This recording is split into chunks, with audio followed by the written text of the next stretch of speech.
What really happened in a day in the life of an ancient Egyptian priest? Welcome to tonight's story. A slow and soothing journey into the quiet, mysterious world of ancient Egypt's priesthood. If you're here to relax, unwind, or drift peacefully into sleep while learning something new, you're in the perfect place.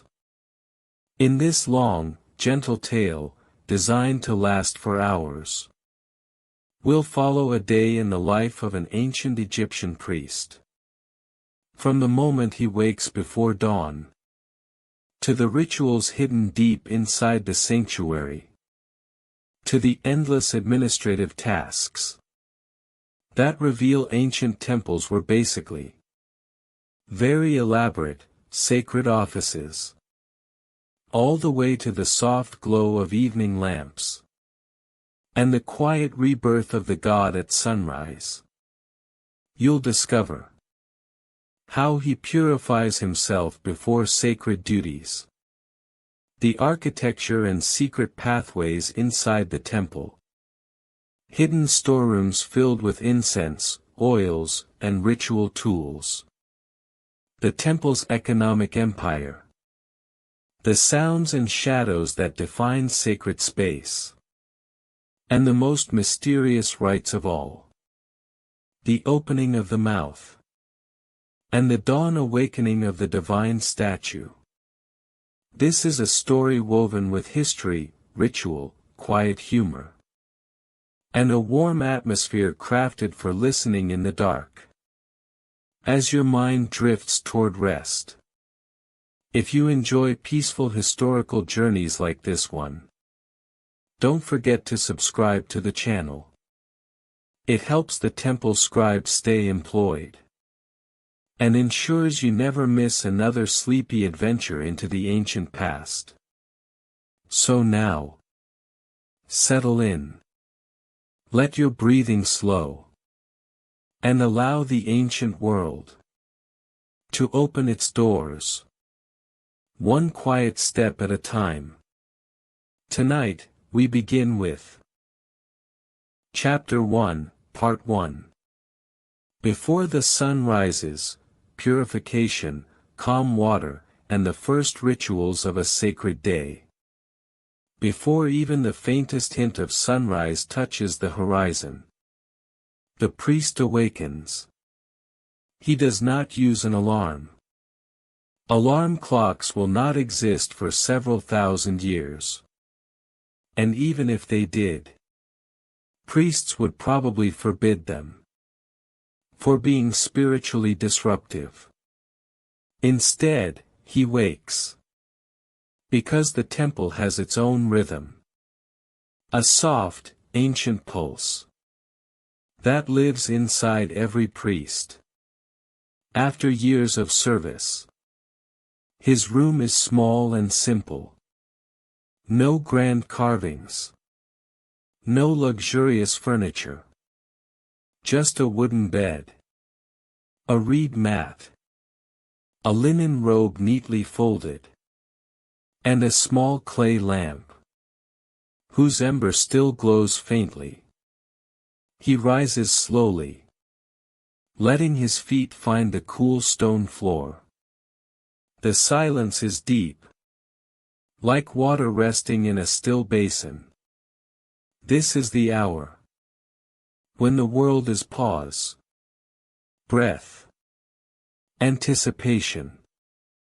1. The path to the sacred lake, darkness and desert cool. He steps into the corridor, moving through shadows that cling to the walls like soft fabric. The temple is silent, but not empty. It feels more like a great animal, sleeping lightly, aware of every footstep inside it. He walks through the courtyard, where the air is cool, and the sky glittering with stars. The sacred lake waits nearby, dark and mirror still. Its surface reflects The entire night sky. A bowl of stars resting on water. The priest takes a deep breath. He always pauses here. Even gods cannot rush purification. 2. Purification, water, silence, and sacred calm. He kneels at the lake's edge and cups the cool water in his hands. Purification is not a bath. It is not for cleanliness. It is spiritual preparation. Aligning the body with Mot, the cosmic order. He washes his hands, his face, his mouth, and his feet. Each movement is slow, deliberate. Like strokes in a ritual painting. The water is cold. Sharp enough to bite. But refreshing. Awakening something bright. Deep within him. He whispers a small prayer. To the lake itself. A remnant of ancient belief. That water is where creation began. 3. Dawn approaches, the sky begins to change. As he finishes, the horizon begins to pale. Barely. Just a subtle softening. Of the deepest black. A bird calls once. A quiet, lonely sound. That seems to ask the desert. Is it time yet? Soon. The priest dries himself. With a linen cloth. And stands. Purification is complete. The day can begin. He wraps his robe tighter. Turns toward the temple's inner halls. And starts walking. Into the ancient heart. Of his daily sacred duties. Chapter 1, Part 2. The journey into the temple at dawn, architecture, symbols, and secret rites before inviting the god to wake. With his purification complete. And the first hints of dawn touching the eastern horizon. The priest begins his walk. Toward the temple's inner core. He moves softly. His sandals whispering over stone. As he enters the wide courtyard. Leading toward the grand temple pylons. These towering gateways. Stand like two massive mountain peaks. Framing the sky. Symbolic horizons where the sun. Rises anew each day. The carvings across their surfaces. Are a frozen dance of gods, kings, and creation myths. Chisels capturing movement. In the language of stone. 1. Entering the temple proper, a world carved from shadow. As he steps through the pylons. The world shifts. The air becomes cooler. The light dims. The sound changes. Into soft echoes. That bounce gently along the walls. Egyptian temples were built. To guide a person. From the brightness of the human world. Into the sacred dimness of divine presence. Every room deeper than the last. Every hall darker than the one before. Until finally. You reach the sanctuary. Where only priests may tread. The design is intentional. An architectural pilgrimage. From light to shadow. From flesh to spirit. 2. Columns like trees, the sacred stone forest. In the great hypostyle hall. Monumental columns rise around him. Like ancient trees. Some are shaped like lotus buds. Others like papyrus stalks. Their capitals blooming toward the high ceiling. In Egyptian symbolism, this stone forest represents the marsh of creation, the first landscape to emerge from the endless dark waters. Before the world existed, walking through it is like stepping into the first morning of the universe. The priest feels the cool stone through the thin soles of his sandals, and inhales the faint scent of oils left over from rituals conducted centuries before he was born. This place remembers everything. Free, sacred symbols everywhere, walls that speak. As he continues deeper into the temple, the walls become a tapestry of gods, kings, symbols, and hieroglyphs that seem to whisper stories. With each flicker of lamplight, he passes. The eye of Horus carved in perfect symmetry. Cobras rising in protective hoods. Falcons with wings spread wide. Ankhs held by divine hands. Scenes of the pharaoh offering incense to gods who stand serene and unchanging. To an outsider, these carvings might look like decoration. To a priest, they are instructions, reminders, and sacred companions. This entire temple is a book carved in stone, and he is one of the few who can read it fluently. 4. Approaching the inner chambers, where light rarely enters. The corridors narrow as he moves deeper. Lamps burn at intervals, their shadows dancing across relief carvings. In long, graceful arcs. The air is thicker here, heavier with incense memories, and the slow settling of time. He reaches a small, quiet room, where only initiated priests may enter. Inside, a set of ritual tools waits under linen covers. Oil jars for anointing. Incense for purification. Ceremonial brushes.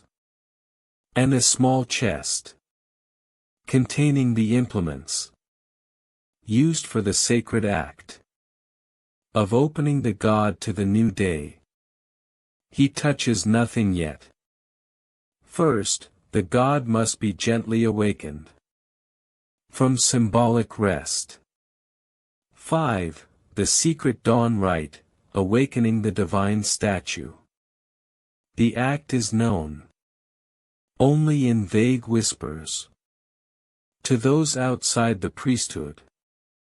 Before the statue is revealed, before the god receives offerings, before sunlight graces the sanctuary, the priest must perform a short but potent series of actions that symbolically prepare the god to receive the world again. He stands before the sanctuary doors, closed, silent, and cool to the touch. He places both hands on the wood and recites a low invocation, a set of words known only to priests who serve at this level. The language is older than most languages spoken today. A gentle, archaic rhythm that vibrates faintly in the stone around him. With each line, the space seems to shift, as if the darkness itself is listening. 6. A moment of pure stillness, the threshold of the divine. Before opening the doors, the priest pauses. This moment, just before entry, is one of the most sacred of the entire ritual cycle. It is the point where human and divine hover in balance, where the world is almost reborn. But not yet. The silence is absolute. Even the dust motes seem to hang suspended in the air. He feels the weight of his training, the responsibility of his role, and the immeasurable age of the tradition he carries. Then, slowly, he lifts the latch. The wood moves under his hands. Silent, heavy, deep with history. And the sanctuary is ready to be opened. Chapter 1, Part 3. Opening the Holy of Holies, the secret dawn ceremony and the rite of opening the divine eyes. The sanctuary is the quietest place in the world. When the priest finally pushes open the heavy wooden doors, a breath of cool air escapes the darkness. The kind of soft chill that clings to rooms where sunlight rarely enters. Inside, the god statue waits in stillness, hidden in shadow, its form just barely visible. In the faint lamplight, only a handful of priests have ever stepped inside this room. Ordinary people never will. Even high-ranking officials stand no chance of getting in. This is the Holy of Holies, the sacred heart of the temple, where the god lives. And dawn rituals here are the most secret, most carefully guarded duties in the entire priestly tradition. 1. The first glimpse, the statue in its night silence. The divine statue sits at the center of the sanctuary, draped in its evening linen robe, its eyes closed in symbolic rest. Egyptian statues aren't just images. They are vessels, places where the god's essence can dwell during ritual. Not permanently, but in moments when humans and divine presence align. The priest stands for a long moment, just inside the doorway, letting the room settle around him. His breathing slows. The silence deepens. Even the flame of his lamp seems to quiet itself. 2. Purifying the space, before touching the divine. He lights a small cone of incense and lifts it upward, letting the smoke swirl in slow, spiraling motions. Kifi incense. The sweet, complex blend associated with night, rebirth, and calm fills the small sanctuary with its warm, dreamy scent. He circles the statue once, tracing the air with smoke, as if drawing invisible lines that purify the space. The smoke curls around the god's form, as though recognizing it. This step prepares the room for the awakening. Before a god wakes, the world around them must first be made ready. 3. The most secret act, opening the divine eyes.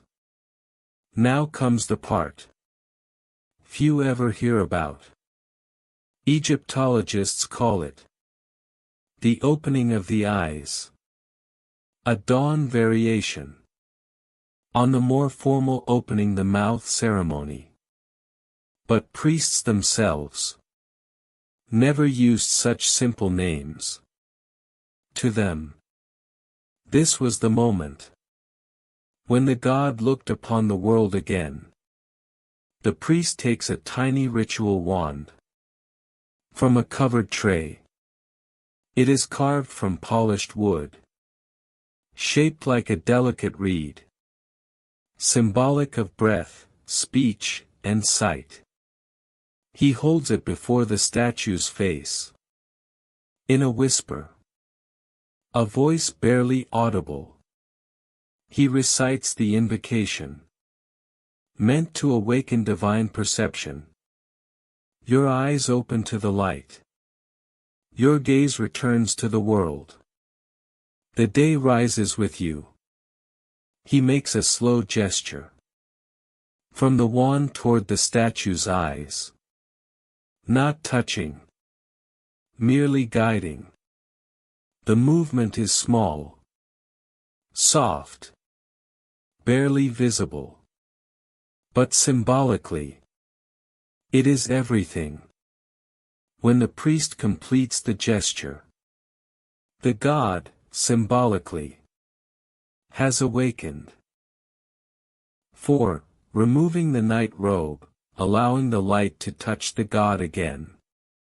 Next, the priest gently removes the linen robe that covered the statue overnight. He folds it with great care. Not because the cloth is fragile, but because the moment is. The god's form now stands in the flickering light. The carved muscles and features, catching warm shadows, as if alive. The statue's eyes, once dark in the shadows, reflect the lamplight in soft golden tones. In the priest's mind, the god is no longer at rest. They are present, awake, listening. 5. Cleansing and refreshing, the god begins the day. He takes a small bowl, filled with fragrant water, infused with lotus petals. Using a fine brush made from palm fibers, he lightly sweeps the water across the statue's hands and feet. This is not cleaning. The statue is already spotless. This is refreshing, renewing, a symbolic washing that begins the god's day. He then anoints the statue with scented oils, lotus for purity, myrrh for protection, cedar for strength. The scents blend in the air, creating a perfume that feels timeless, like the breath of the ancient world. 6. Redressing the god, preparing for the morning ceremony. He unwraps a fresh linen robe, soft, shimmering, in the gentle lamplight. With slow, deliberate motions, he drapes the statue again, covering the divine form in garments meant only for the morning hours. Every fold must be perfect, every line smooth, because imperfections disrupt the symbolic harmony that the temple represents. By the time he finishes, the statue looks radiant, even in the quiet darkness, as if standing on the threshold of sunrise. 7. Closing the shrine, the god is awake. He takes a final moment to adjust the offering tray before the statue. Then he steps back, bows his head, and begins the soft closing prayer. Awake in peace. Awake in life. Awake in light. And with that, he closes the shrine doors. The click of the latch echoes through the sanctuary. Like a heartbeat. The god is now awake. And the day, in its most sacred sense, has begun. Chapter 1, Part 4.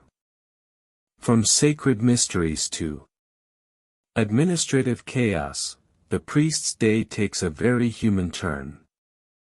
After completing one of the most sacred rituals in the ancient world, awakening a god, you might imagine the priest gets to rest.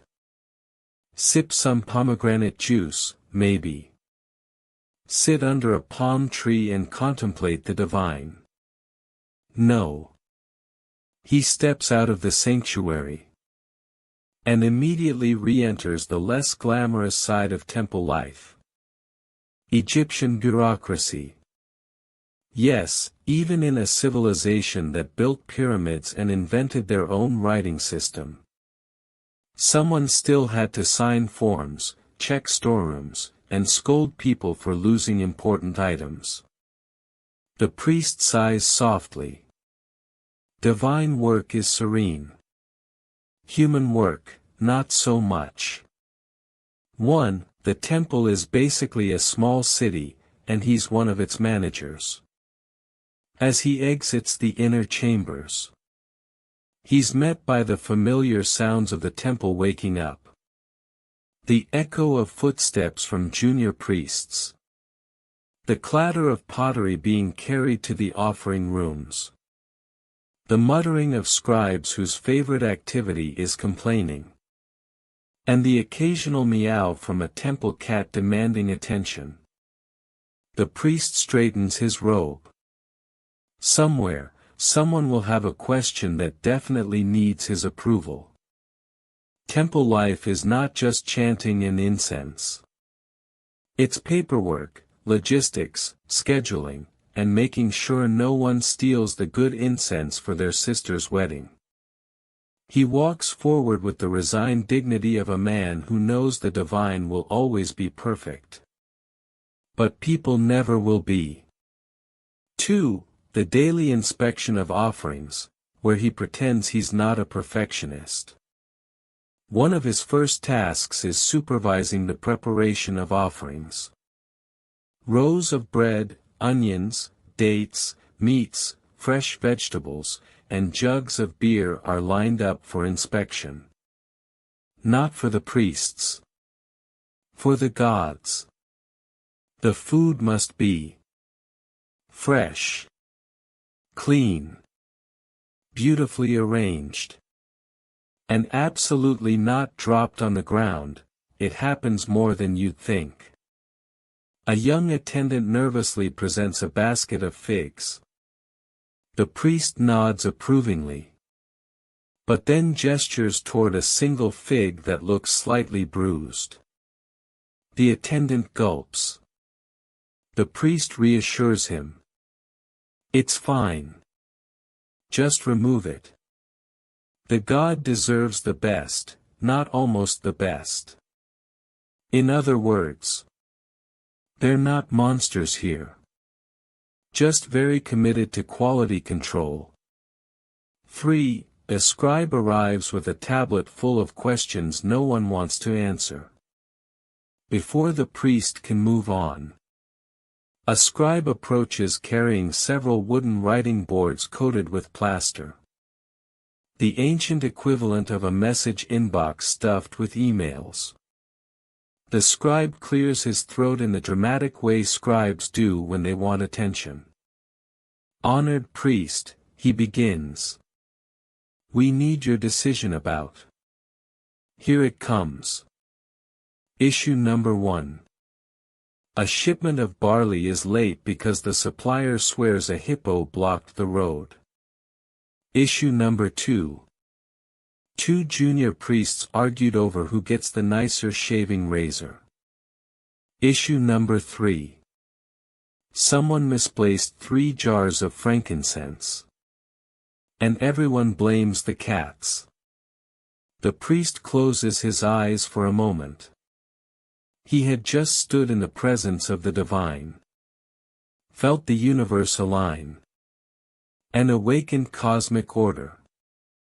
And now he must decide whether hippos count as acceptable excuses for late deliveries.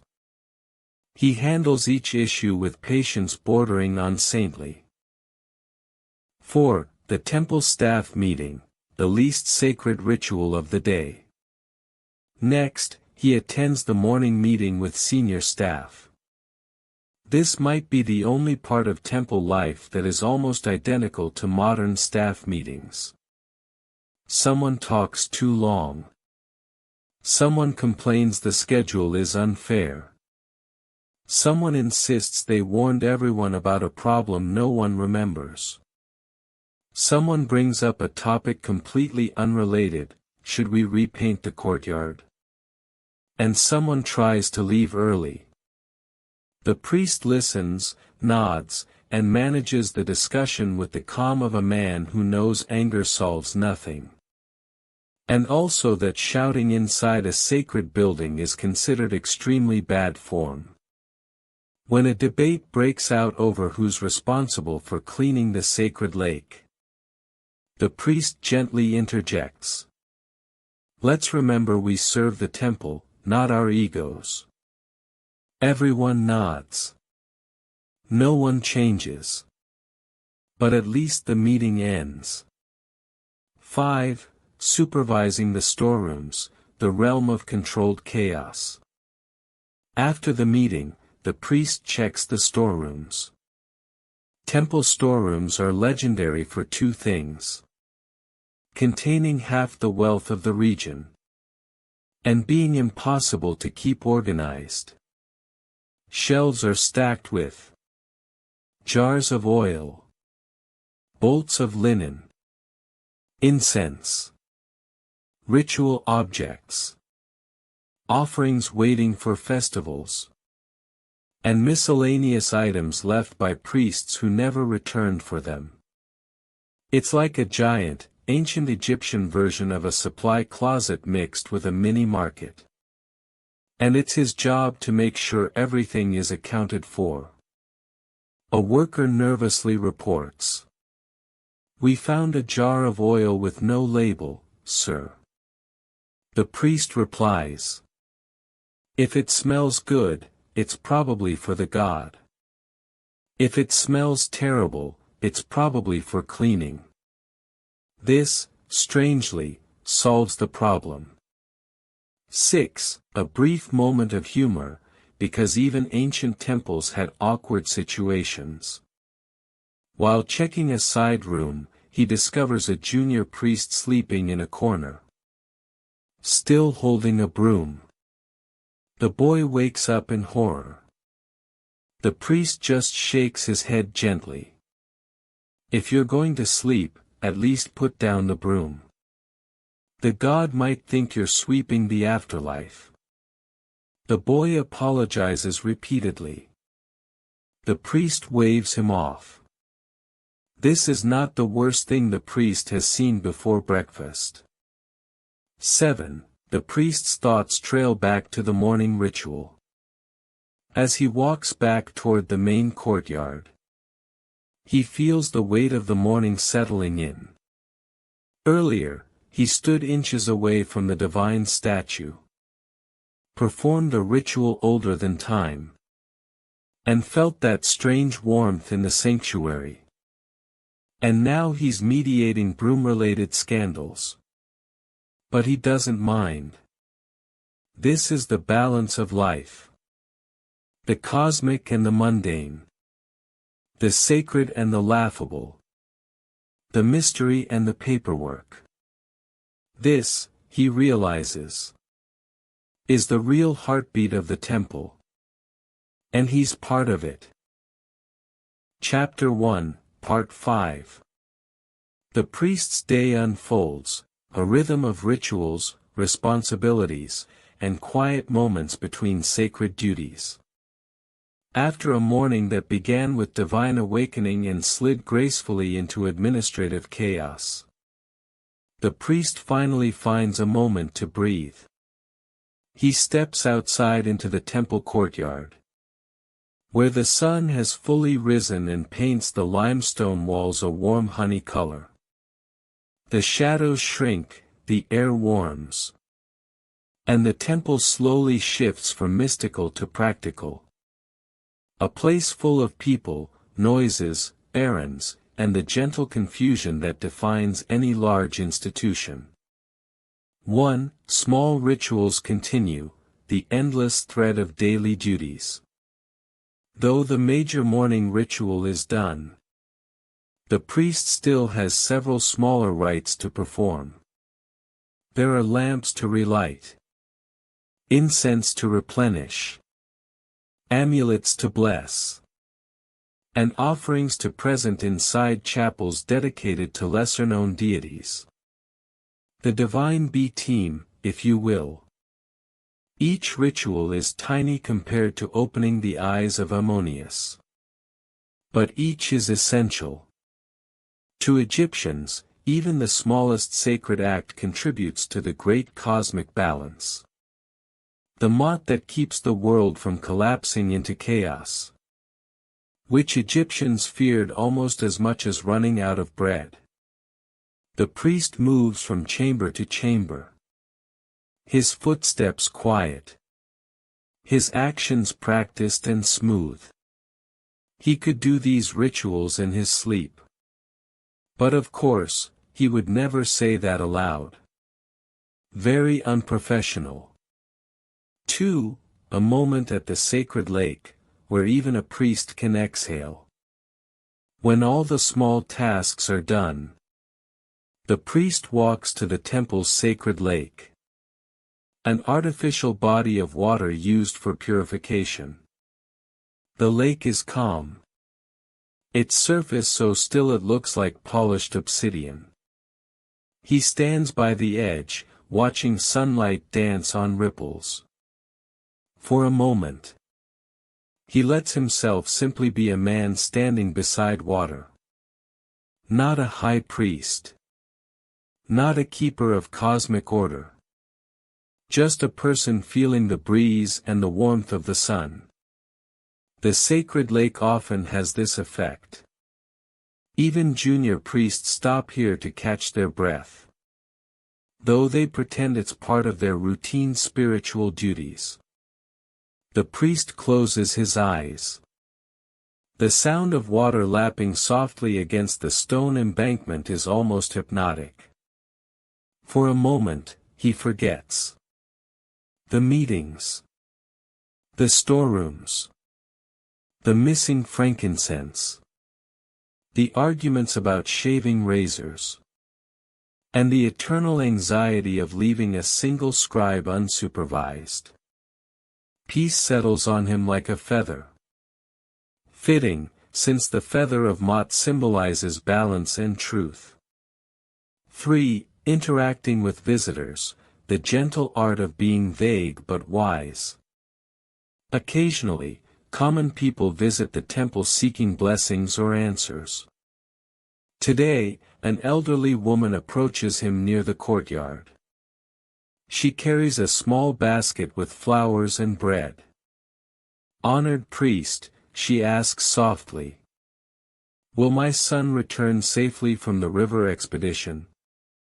The priest knows the real answer is, "That depends on the crocodiles." But he smiles warmly and says instead, "Offer these gifts to Ammonius. May the god's protection follow your son like a steady shadow." This is what Egyptian priests do best. Comfort without promising the impossible. The woman bows gratefully, her shoulders relaxing just a little. Sometimes, that alone is enough. 4. Lunch, the most unglamorous part of priesthood.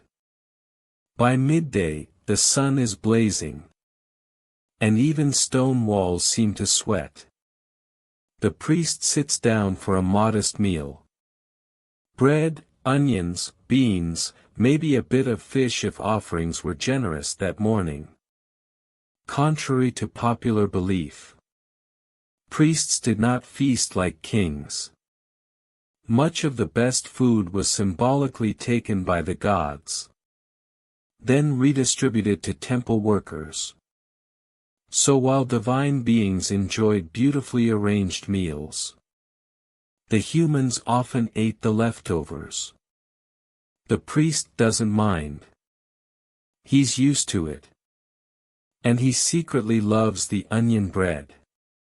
While eating, he chats with a younger priest who complains about early wake-up times, dry linen rubbing his skin, and the unfairness of being assigned to lamp duty for the 5th time this week. The priest listens patiently, smiling at problems he once had himself. Time has a way of turning suffering into nostalgia. 5. Afternoon duties. The sun is hot, the tasks are not. After lunch, the priest oversees more tasks. Reviewing inventory lists with scribes. Checking for damage in temple walls. Ensuring the sacred animals are fed. Approving preparations for upcoming festivals. He also performs an afternoon ritual before the god's shrine. Less elaborate than the morning one, but still precise. Precision is everything. If the ritual calls for 3 grains of incense, you use 3. Not 2. Not 4. Not a generous handful because more smells nicer. Egyptian rituals did not tolerate artistic improvisation. By late afternoon, the heat softens into golden light. Shadows stretch long across the courtyard, turning every column into a sundial. 6. The quiet evening, when the temple breathes out. As evening approaches, the temple becomes quieter. Offerings have been made. Rituals completed. Papers reviewed. Staff suitably scolded or reassured. He performs the closing rites before the sanctuary. Dressings, incense, blessings. Sealing the divine statue for the night. This is the gentle counterpart to the morning awakening. A symbolic goodnight to the god. Outside, temple cats begin their nightly patrols. And the sky shifts into indigo blue. The priest finishes the last of his duties. Then walks through the long colonnade. Each step echoing softly in the cooling air. He feels the fatigue settle in. Not heavy or unpleasant, but the kind of tiredness that comes from a day fully lived. 7. Returning to his small room, the circle of the day complete. He enters his small, plain room, lit by a flickering oil lamp.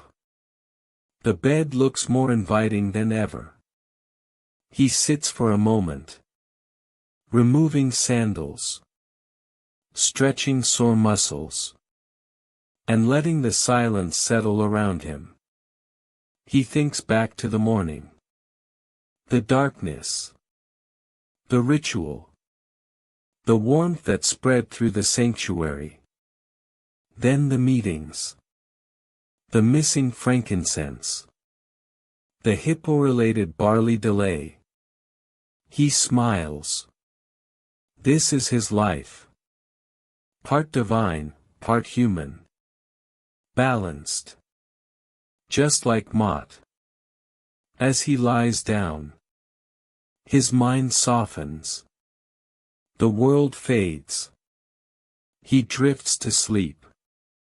knowing that tomorrow, long before dawn, he will rise again and begin the sacred, chaotic, beautiful cycle once more.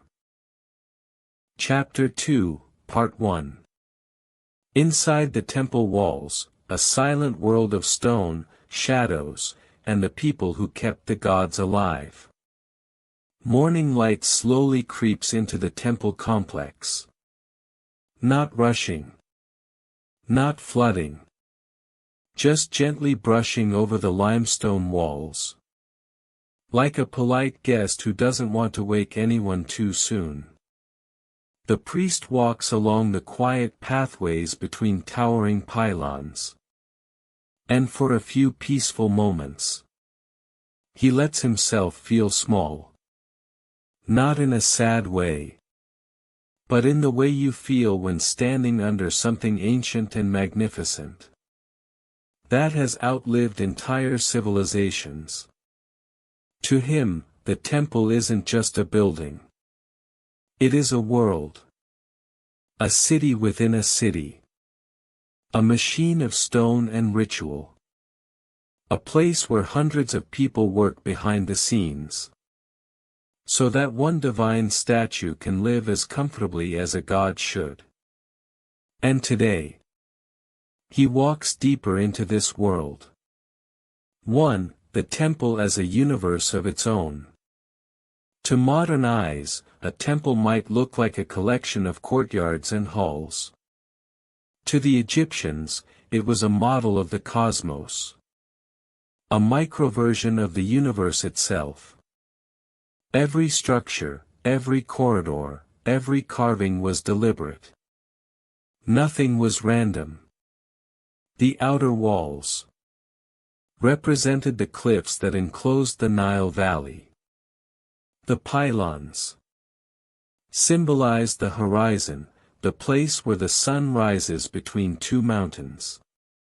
The hypostyle hall was the marshland of creation, filled with lotus and papyrus columns. The sanctuary was the primeval mound. The first land that emerged from the waters of chaos at the beginning of time. And our priest, walking through these symbolic layers, was essentially journeying from the world of humans toward the world of the gods. Every single day. If ancient Egyptians had amusement parks, which unfortunately they did not, this temple would be their ultimate cosmic experience ride. 2. The people behind the scenes, a whole workforce hidden in the shadows. Most people imagine a temple as quiet, empty, solemn. It is not. Behind closed doors, the temple is a buzzing workplace. A sacred beehive with carefully organized chaos. Our priest passes. Bakers preparing offerings. Gardeners tending sacred plants. Scribes hunched over tablets. Guards chatting in the shade. Craftsmen repairing statues. Laundry workers beating linen by the lake. Musicians practicing for upcoming festivals. And animal handlers feeding sacred geese and cats. It's not just a religious institution. It's a full-scale operation with hundreds of staff members. Sometimes the priest wonders if anyone outside the temple walls has any idea just how many people it takes to keep a god properly fed, dressed, honored, and pampered. The answer is always the same. No. No, they do not. 3. The smells of the temple, a mix you never quite get used to. Temples smell interesting. At any given moment, the air is a blend of incense, sweet and smoky. Oil lamps, warm and slightly metallic. Bread baking, comforting. Lotus flowers, fresh and cool. And occasionally animals, less comforting. But because this is Egypt, even the animal smells are somehow tolerable. As if the creatures, too, are aware they live in a sacred place. And try to behave, most of the time. The priest inhales deeply. Not because he loves all the aromas, but because breathing deeply makes everything feel calmer. A trick he learned long before there were written instructions for stress management. 4. The sacred geometry of space, where every step has meaning. The priest enters a long walkway lined with carved reliefs. The carvings depict gods defeating chaos, pharaohs offering gifts, cosmic events, and occasionally, scenes where pharaohs are inexplicably much larger than everyone else. Because royalty always demanded good artistic representation. As he walks, his footsteps match the rhythm of the stone. He knows exactly how many paces it takes to reach each doorway, each turn, each chamber. Egyptians believed that architecture itself was a kind of prayer. The layout of a temple wasn't just functional. It was designed to harmonize with the universe. To walk through the temple was to walk through a spiritual map. And our priest walks it with the same familiarity a sailor has for stars. 5. The rooms no outsider ever sees. Beyond the grand halls are narrow corridors and private rooms. Storage chambers. Hidden workshops. Priest sleeping quarters. Record rooms where scribes document absolutely everything. Even things that, honestly, no one needs to record. There's a room where offerings are sorted. A room for storing ritual oils. Rooms for folding linens. Rooms for grinding cosmetics. And rooms just for keeping special wooden boxes that no one is entirely sure how to use. But everyone agrees are important. The priest knows which rooms he should enter. And which rooms he must pretend not to see. Sacred space is not just about holiness. It is also about hierarchy. 6. Cats, the quiet supervisors of temple life. Cats roam the temple freely. As if they own the entire establishment. Which, in their minds, they absolutely do. One cat rubs against the priest's leg as he walks by. Another watches him from the top of a column pedestal. Blinking slowly. Like a tiny, furry guardian of divine bureaucracy. Cats in temples were not just pest control. They were considered sacred animals. Symbols of protection. Companions of the goddess Batet. Sometimes the priest wonders if the cats believe they are the real priests. And he is just the tall assistant who opens doors for them.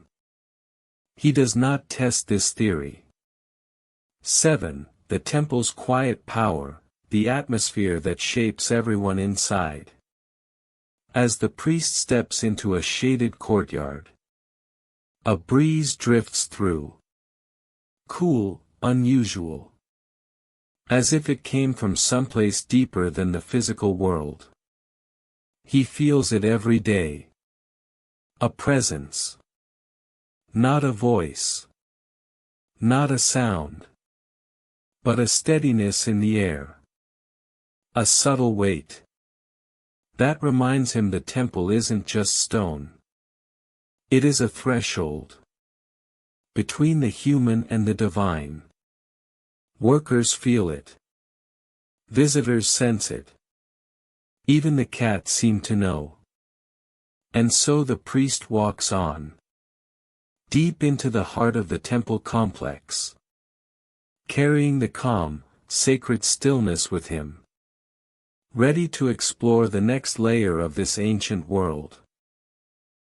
Chapter 2, Part 2. Behind the grand walls, servants of the gods, temple specialists, and the hidden machinery of a sacred institution. As the priest moves deeper into the temple complex, the world around him becomes a kind of organized whisper. A soft hum of people working in ways most outsiders never see. To the untrained eye, the temple may seem quiet and serene. But to someone who spends every day inside its walls, it's a living organism. Full of people who keep the entire institution running smoothly. Well, mostly smoothly. 1. The priestly hierarchy, a ladder few want to climb. The priest walks past a group of junior priests. They straighten their robes and try to look more competent than they feel. Temple hierarchy is strict. Structured like an elaborate staircase. One with far more steps than necessary. At the top, high priests. Keepers of the greatest responsibilities. And the ones who must remain perfectly calm. Even when half the temple loses a shipment of incense. In the middle, ordinary priests. Like our protagonist. They do the real work. Rituals, offerings, administration. And the delicate art of pretending they are not exhausted. At the bottom, wab priests, purification priests. And learners, whose daily life consists of shaving constantly, being corrected constantly, and running errands constantly. It takes decades to move up the ranks. Partly because training is long. And partly because no one retires until the gods themselves tell them to. 2. The most underrated workers, the servants of the temple. Without the servants, the temple would collapse into chaos faster than you can say sacred obligation. Among them are bakers, who wake even earlier than the priests, to make the endless loaves used for offerings. They are so tired that historians could identify them just by the bags under their eyes. Water carriers, who haul buckets from the sacred lake, with a dedication that deserves its own relief carving. Gardeners, who care for symbolic plants like lotus and papyrus. Although sometimes they secretly wish the gods liked easier plants. Like palm trees that don't need so much fuss. Incense makers, responsible for creating fragrances that ranged from heavenly ambrosia to oh no, who left this burning? Craftsmen, who repair statues, tools, and ritual furniture, and always blame any mistakes on humidity. Each person has a specific role. Their tasks woven together with quiet precision. Like gears in a divine clock. 3. The scribes, the temple's biggest fans of writing lists. Scribes are to the temple what paperwork is to modern offices. Absolutely everywhere. Whether anyone wants them or not. He passes 2 scribes hunched over wooden tablets. One recording daily offerings. The other writing a report about why yesterday's oil count was off by half a jar. He suspects someone used it for cooking. Scribes are invaluable. But they also have a reputation. They write everything down. If a leaf falls in the courtyard, a scribe somewhere notes it. If two priests argue over a sandal, a scribe records it for future reference. If the wind shifts direction, a scribe probably attributes it to a god and starts a new file. The priest greets them politely. He does not stop walking. If he stops, they will hand him something to sign. 4. The musicians, the heartbeat of festivals. In a side hall, musicians rehearse their instruments. Sistrums, ritual rattles. Drums. Flutes. Harps. Egyptian music isn't written in modern notation. So they play from memory and tradition. And occasionally disagreement. A harpist insists the rhythm should be slower. A drummer argues it must be faster. A flutist is simply trying to stay awake. The priest smiles. During festivals, these musicians create a soundscape that makes even the stone walls feel alive. Without them, the rituals would feel incomplete. Like a movie without its soundtrack. 5. Temple animals, sacred, adored, and sometimes chaotic. Near the animal pens, handlers feed ducks, geese, goats, and the ever-important cats. Some animals are symbolic. Geese of Ammonius. Cows of Hathor. Cats of Batet. Others are simply offerings waiting their turn to become part of a divine meal. Which sounds dramatic, but is basically a very elaborate food donation program.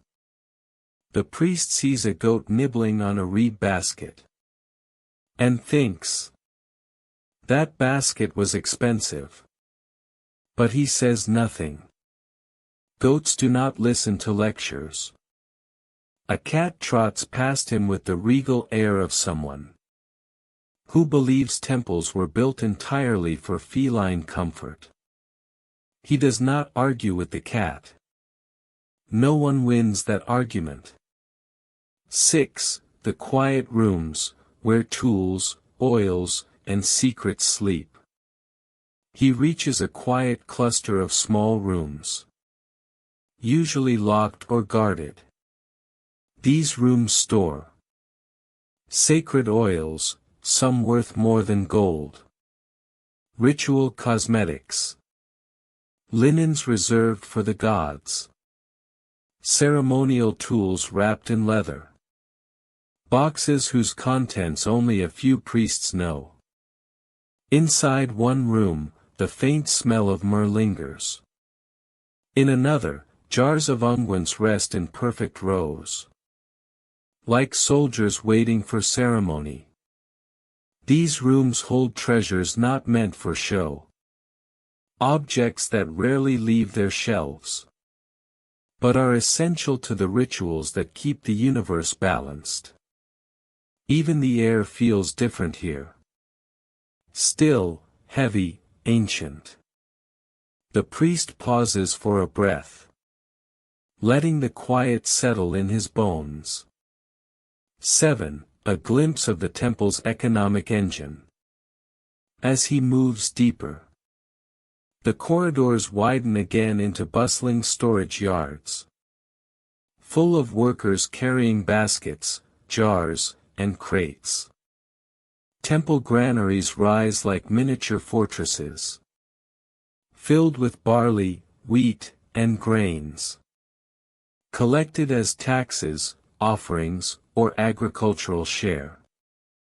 The priest knows. This temple is not just a religious center. It is an economic powerhouse.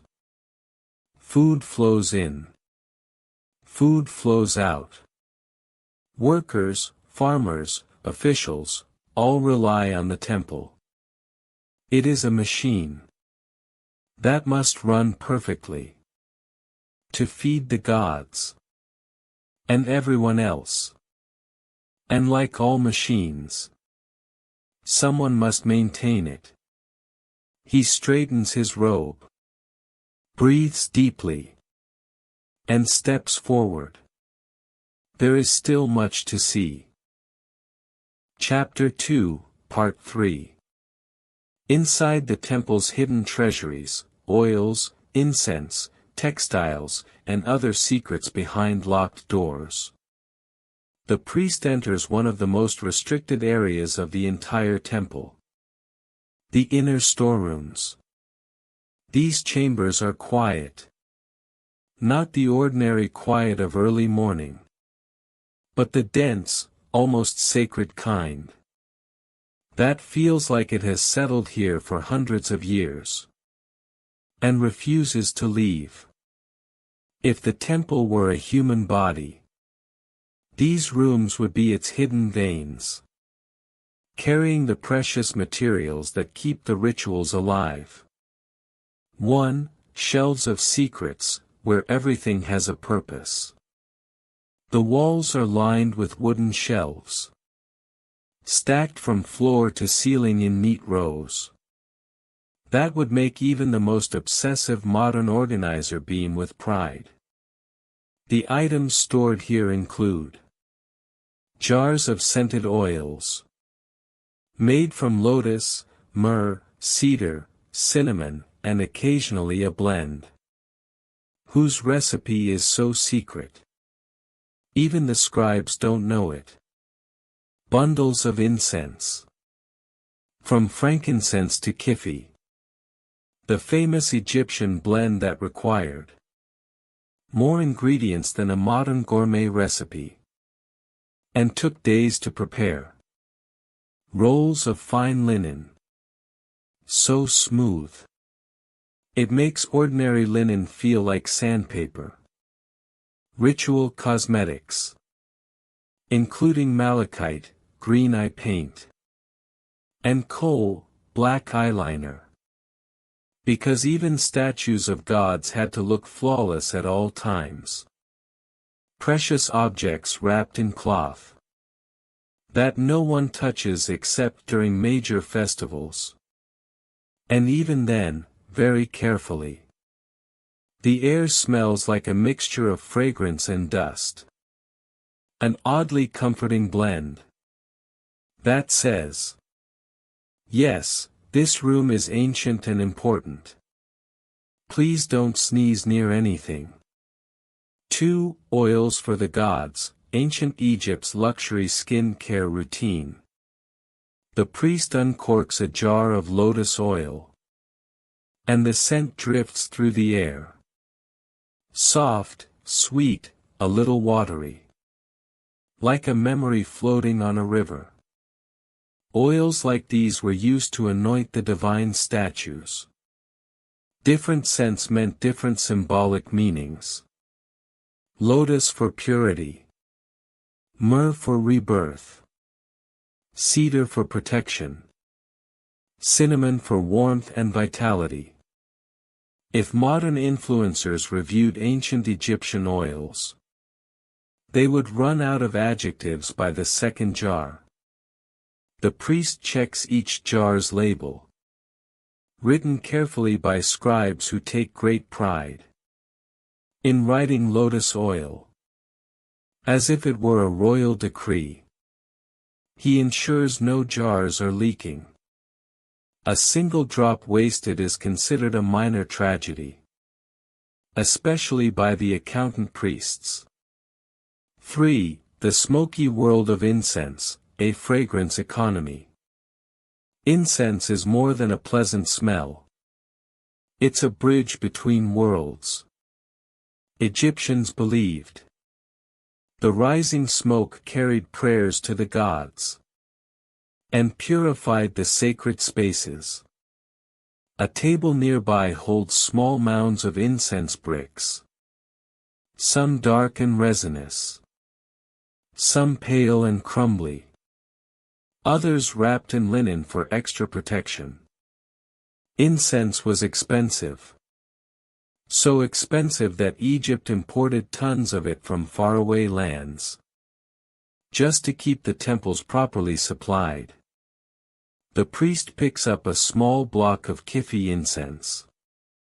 This one blend contains honey, raisins, wine, myrrh, frankincense, juniper berries, cinnamon, and a few secret ingredients that only master incense makers know.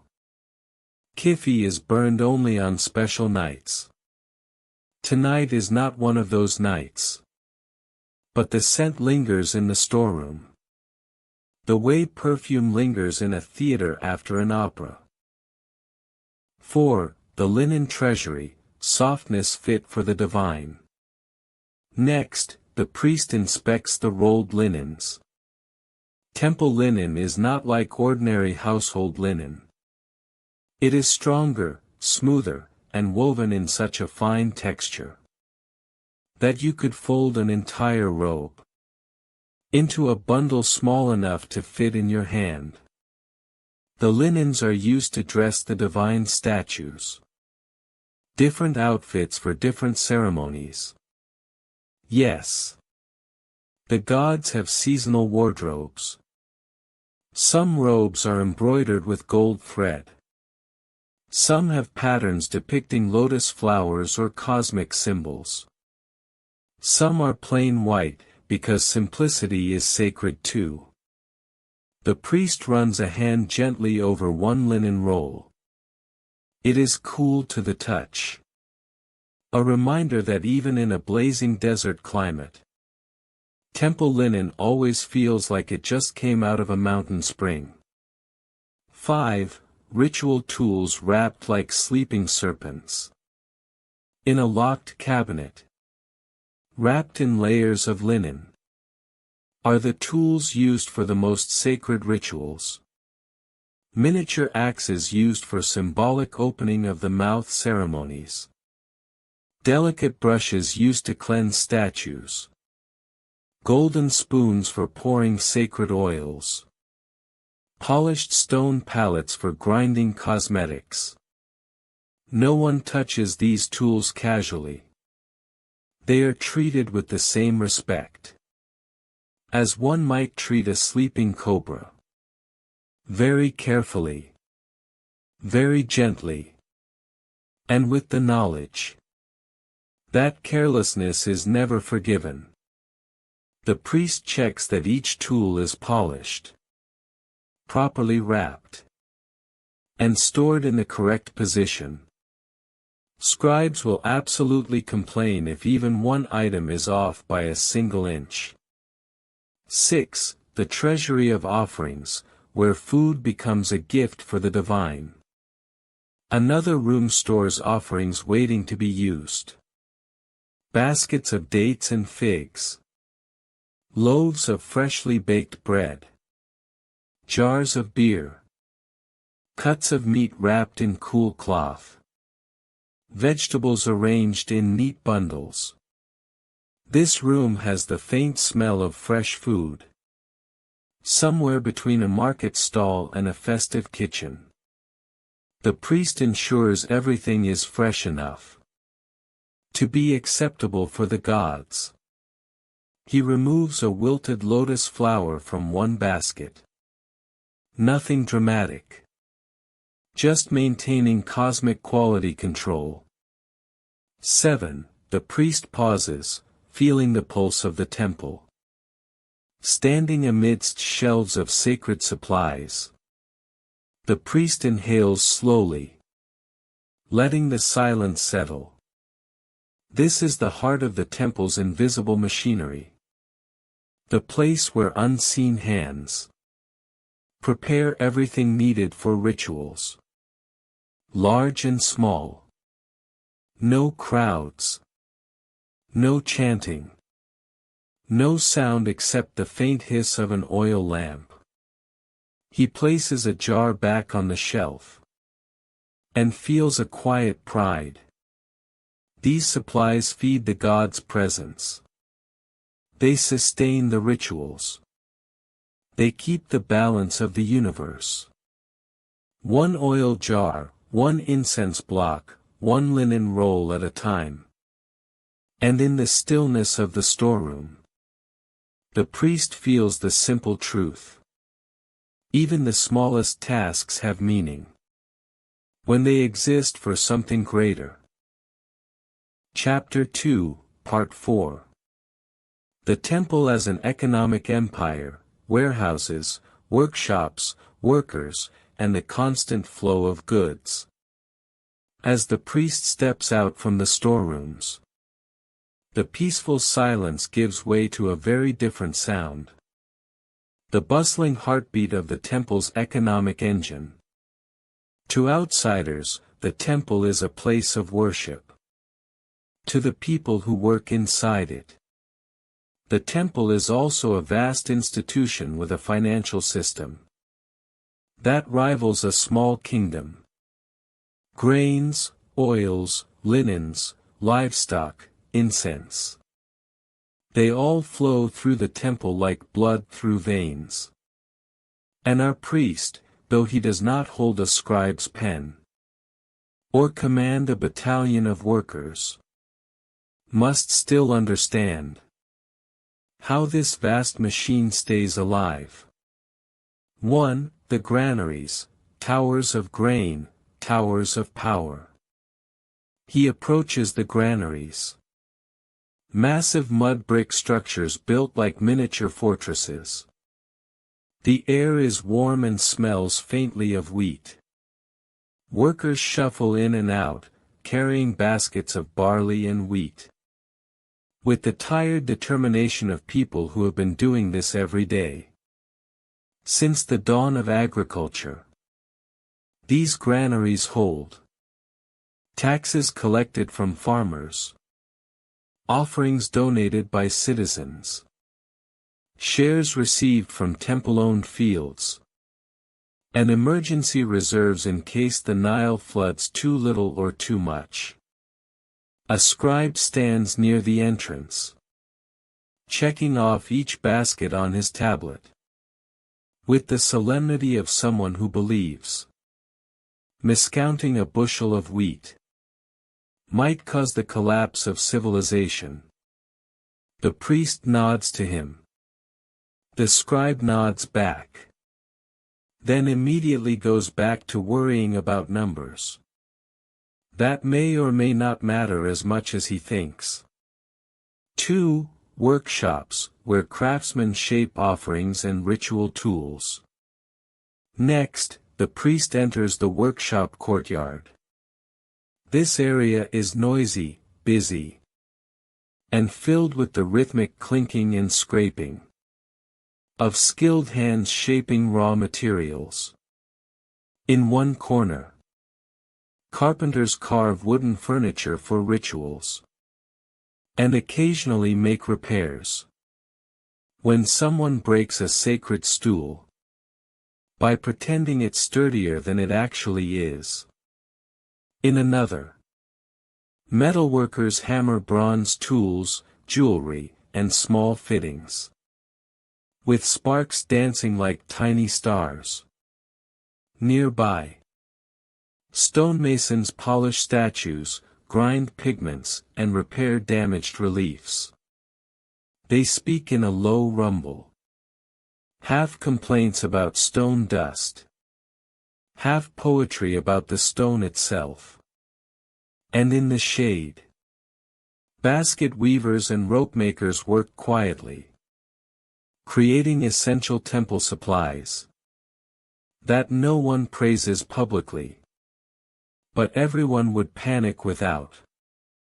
The priest walks through these workshops like a manager performing a calm, invisible inspection. He doesn't interrupt. He doesn't scold. He simply observes. and makes mental notes for later discussions. In meetings that no one wants to attend. 3. Herds and fields, the temple's living wealth. Beyond the workshops. The temple owns fields and pastures, stretching far into the countryside. Of course, the priest doesn't visit them today. That requires an entire entourage. And at least one guard who complains about every pebble on the road. But he sees some of the livestock being brought in. Cattle for festivals. Sheep and goats for offerings. Geese raised specifically for temple feasts. The animals follow their handlers reluctantly. Except for the geese, who never hesitate to remind everyone that they are, in fact, terrifying creatures in feathery disguise. The priest watches the procession with mild amusement. He respects the animals from a distance. 4. Temple accounts, the never-ending river of numbers. Inside a shaded portico, scribes sit at long benches, scratching numbers onto wooden tablets with sharpened reeds. This is the temple's accounting department, where mathematics meets prayer, and fatigue meets frustration. The scribe's record. Inflows of grain. Outflows of bread. Oil rations for every ritual. Wages for workers. Animal inventory. Textile allotments. And miscellaneous expenses. Like repairing a door that a goat head-butted last week. A senior scribe sees the priest and waves him over with desperate hope. "Honored one," he says. "We need a ruling. Should the damaged goat door be counted as a livestock expense? Or a maintenance expense?" The priest pauses. He considers the question. He breathes slowly. "Counted as maintenance," he finally says. "The goat has no concept of doors." The scribe writes this down, as if it is the wisest statement since the pyramid texts. 5. The flow of goods is a flow of faith. As he leaves the scribes, the priest reflects on how deeply the temple is tied to daily life in Egypt. Every grain counted. Every jar stored. Every tool crafted.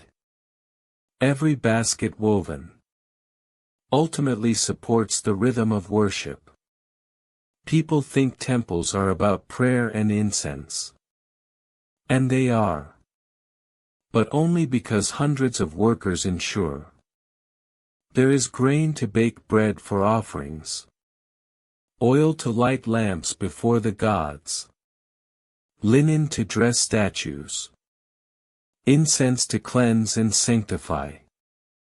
Without the economy, there is no ritual. And without the ritual, there is no mot. No cosmic order. The priest walks slowly through the courtyard, feeling the quiet weight of this truth. He may not write the ledgers, or weave the linens, or carve the offerings. But he feels woven into the fabric of the temple's economy, just as much as anyone else. 6. A final thought, the temple breathes like a living being. As he steps back into the inner corridors, the noise of the workers fades. The air becomes cooler. The shadows longer. The atmosphere more sacred. He realizes something simple but profound. The temple is alive. Not just in the rituals, but in the endless hands that sustain it. And in this living organism, he is both a caretaker and a part of the organism itself. Temple, priest, workers, offerings, all woven together, like a tapestry of stone, breath, and devotion. He takes a long, slow breath. The kind that settles deep inside you and makes the world feel steady. There is still more to see in this ancient universe. But for now, he continues walking deeper into the heart of it. Chapter 3, Part 1. The temple as a living cosmos, light, sound, and the rhythm of sacred space. By midday, the temple has fully awakened. Not in a loud, bustling way, but in the calm, steady rhythm of a place that has existed for centuries and intends to continue existing long after everyone inside it has turned back into dust. The priest steps into one of the central courtyards, where the sunlight pours down in golden sheets and dances across the polished flagstones. For a moment, he simply stands there, letting the warmth settle on his shoulders. Like an ancient blessing. He has walked these pathways his entire adult life. Yet every day the temple feels a little different. As if it breathes. As if it shifts. As if it remembers. 1. Light and shadow, the temple's quiet pulse. Egyptian temples were designed with an almost impossible understanding of light. The architects knew exactly how high the sun would rise, how shadows would fall, how rays would slip through narrow openings to illuminate certain carvings. Only at specific times of day. It wasn't just aesthetics. It was symbolism. Light meant life, order, presence. Darkness wasn't evil. It was mystery. The unknown. The place where creation began. As the priest walks forward, he watches the shadows stretch and shrink along the column bases. The change is subtle, slow, almost meditative. Like watching the Nile rising grain by grain. He loves this hour. The temple seems to hum gently, as if sunlight itself moves through the stone and wakes up memories hidden in the walls. 2. The hypostyle hall, where columns are forests and time is a tide. The priest enters the great hypostyle hall. And as always, it takes his breath for a moment. A forest of stone rises before him. Columns painted with bright pigments. That time has softened but not erased. Some columns bloom into lotus capitals. Others flare into papyrus bundles. All of them echoing the primeval marsh, where Egyptians believed life first began. The air inside the hall feels cooler, carrying a faint scent of incense. And something older. Stone dust.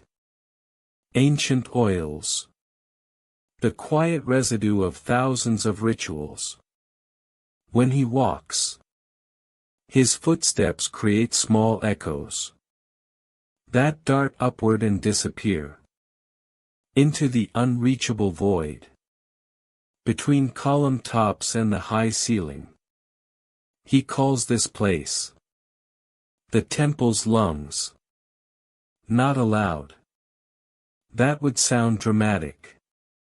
But in his mind, Because when he breathes in this hall, he feels the slow rhythm of a living, sacred organism. 3. The whispering walls, stories carved in silence.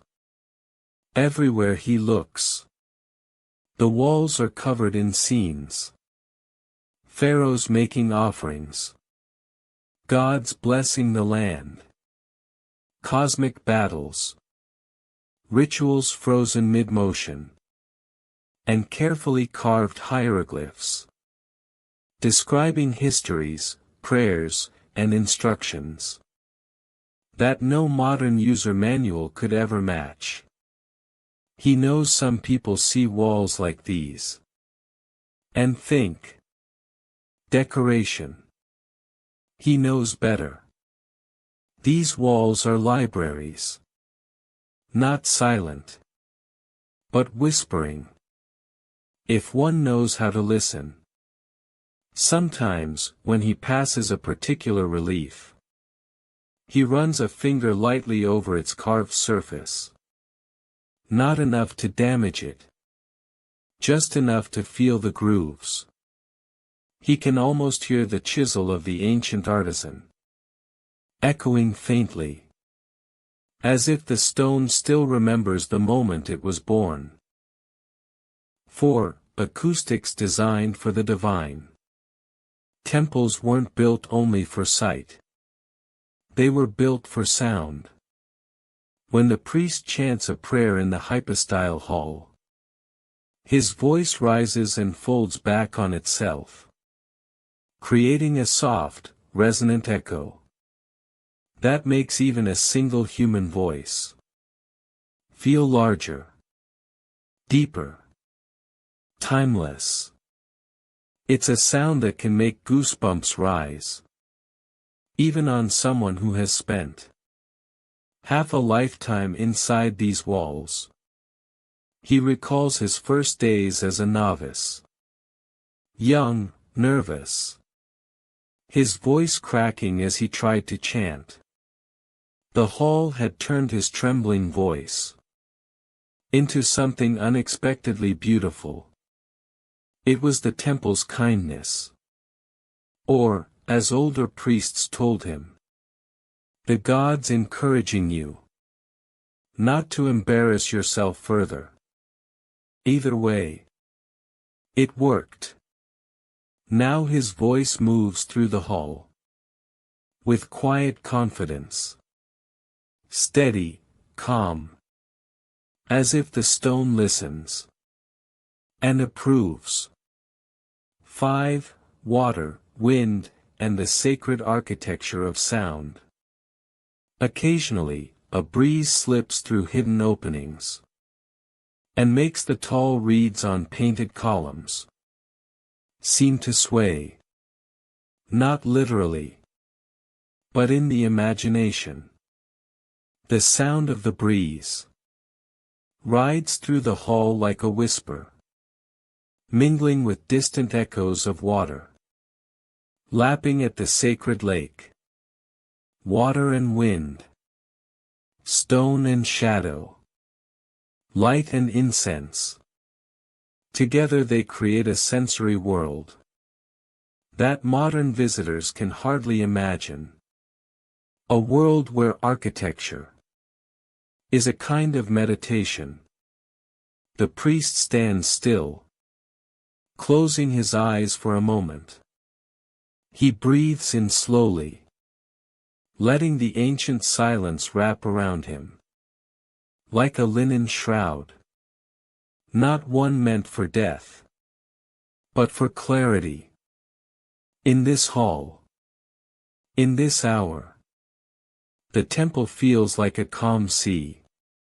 Vast, deep, and quietly alive. 6. The sacred quiet, a moment meant only for himself. The priest rarely gets time alone here. He treasures this moment. He leans lightly against one of the massive columns, its surface cool beneath his palm. He lets his thoughts unfurl slowly, Memories of his early training. Echoes of morning rituals. Tiny worries about junior priests, who may or may not have accidentally broken a ritual pot earlier today. And the ever-present sense that the temple is more than a building. It is a guardian, a witness, a silent companion that has watched generations of priests come and go. Like dust carried by the wind, he feels small again, in the most comforting way. And he knows. This is why he chose this path. Not for prestige, not for authority, but for moments like this. Moments when the world feels still, and the divine feels very close, without needing to speak. Chapter 3, Part 2. The temple's hidden pathways, corridors, side chambers, and the quiet architecture of mystery. Leaving the grand hypostyle hall feels a little like stepping out of a dream. The priest walks into a narrower corridor, and the shift is immediate. From soaring space to enclosed passage. From glowing sunlight to cool shadow. This is how Egyptian temples are meant to be experienced. A journey. From light to shadow. From human to divine. From open space to intimate secrecy. Every turn of the corridor feels like being gently guided deeper into the heart of something ancient. 1. The narrow halls, where quiet has weight. The hallway is quiet, but not the kind of quiet that feels empty. It's the thick, heavy quiet that makes you lower your voice, even when you're alone. The priest knows this silence well. It has accompanied him for years, settling over him like a soft, invisible mantle. The walls are close, carved with hieroglyphic texts so detailed that even the smallest feather in a goddess's crown has texture. A shaft of light from a high slit in the wall cuts across the corridor like a thin blade, illuminating drifting dust that sparkles like tiny stars. Dust, in a temple, is never just dust. It is history, floating in the air. The priest moves slowly, because in these halls, one always moves slowly, not out of fear, but out of respect for the atmosphere. 2. Side chambers, rooms with purposes few people ever learn. He passes a series of small rooms, whose doors are half open, inviting just a peek inside. One room holds unfinished relief carvings, faces half-shaped, hands frozen mid-gesture, like the gods paused for a moment, and never returned to their pose. Another is filled with clay seal impressions, used for storing offerings and supplies, each stamped with symbols of ownership. Because even in a temple, you need inventory control. A narrow chamber contains jars of pigments, ground from malachite, hematite, lapis lazuli. Colors once bright as sunrise, now resting quietly in darkness. A storage alcove holds festival decorations, including enormous feathered fans that take 3 people to carry, and probably 5 to store properly, if anyone ever read the instructions. Each room is quiet, peaceful, filled with the faint scent of stone, reeds, and age. The priest stops at each doorway, not to inspect, but simply to acknowledge. In temples, the divine lives in the details. 3. The carved guardians, watching, warning, waiting. As he continues deeper, the walls begin to show more protective symbols. Cobras with flared hoods, falcons with sharp talons, eyes of Horus that seem to follow you, whether you want them to or not. He smiles softly. He has walked these halls long enough to know the carvings aren't actually watching. But still, they give the illusion of attention. An illusion, in a temple, is part of the architecture. These guardians were meant to protect sacred chambers, warn unworthy intruders, and remind priests that divine presence extends even into quiet stone corridors. Their presence is comforting, like ancient security systems that don't beep. 4. The chamber of ritual records, where memory lives on papyrus.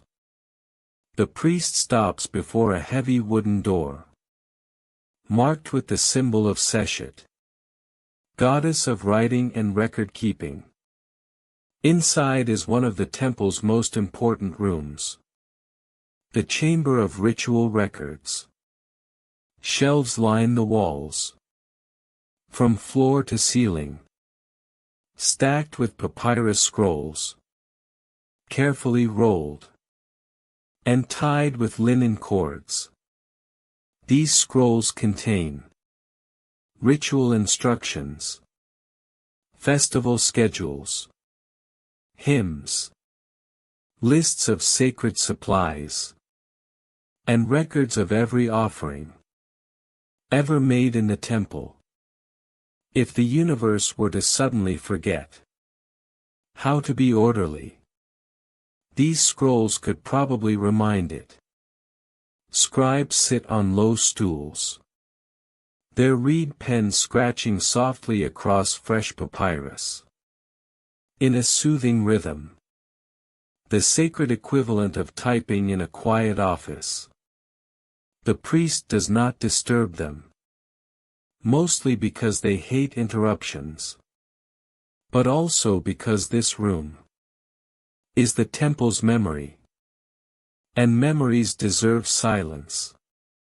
5. A corridor leading deeper, where only the initiated may walk. Beyond the record chamber is a narrow passage, leading to areas only initiated priests can enter. The air becomes cooler as the stones grow thicker, and sunlight fades. The walls here are carved with ritual instructions, not for reading aloud, but for remembering. Steps, phrases, gestures, all encoded into symbolic scenes that only trained priests can interpret fully. The corridor bends slightly, then rises with a low stone ramp that the priest walks up slowly, feeling every shift in the air, as if the temple is guiding him onward. 6. A hidden courtyard, a breath of openness in the maze. He emerges suddenly into a small open courtyard, a hidden square of sunlight, surrounded by high stone walls. It is quiet, far from the bustling areas where workers and attendants move. A single palm tree grows in the center, its leaves casting delicate shadows. that sway gently in the breeze. This courtyard is not for rituals, not for offerings, not for ceremonies. It is for breath.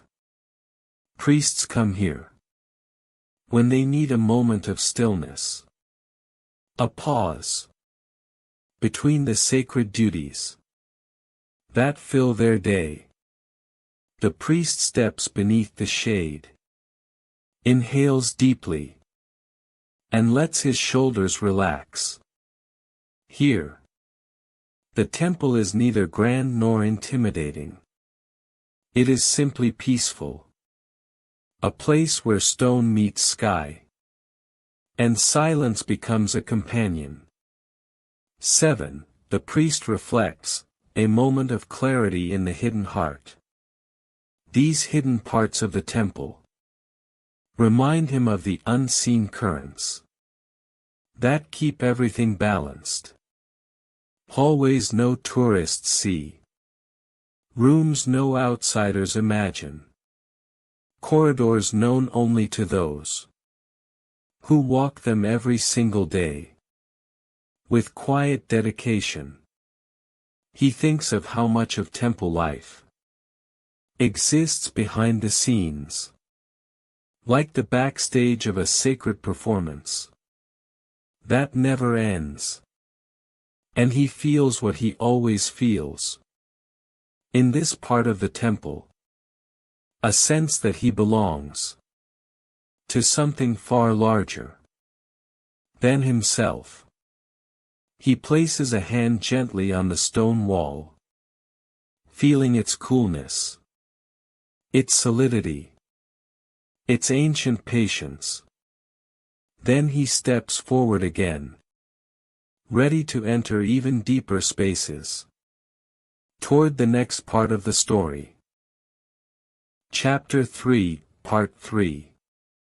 Ritual soundscapes and the temple's living breath, music, chants, footsteps, and the echo of the divine. The priest moves away from the hidden courtyard and steps into another long corridor, one that gently curves, as if the temple itself is guiding him forward. Hand on his back, whispering, "This way." Here, the air feels warmer, and the faintest sounds drift through the passages. Music, footsteps, distant chatter, all woven together, like threads in a soft, sacred tapestry. People imagine ancient temples as silent stone labyrinths. They are wrong. A temple breathes, not with lungs, but with sound. 1. The beginning of the soundscape, soft footsteps on stone. The first sound is always footsteps. Sandals brushing against stone. Soft, steady, almost meditative.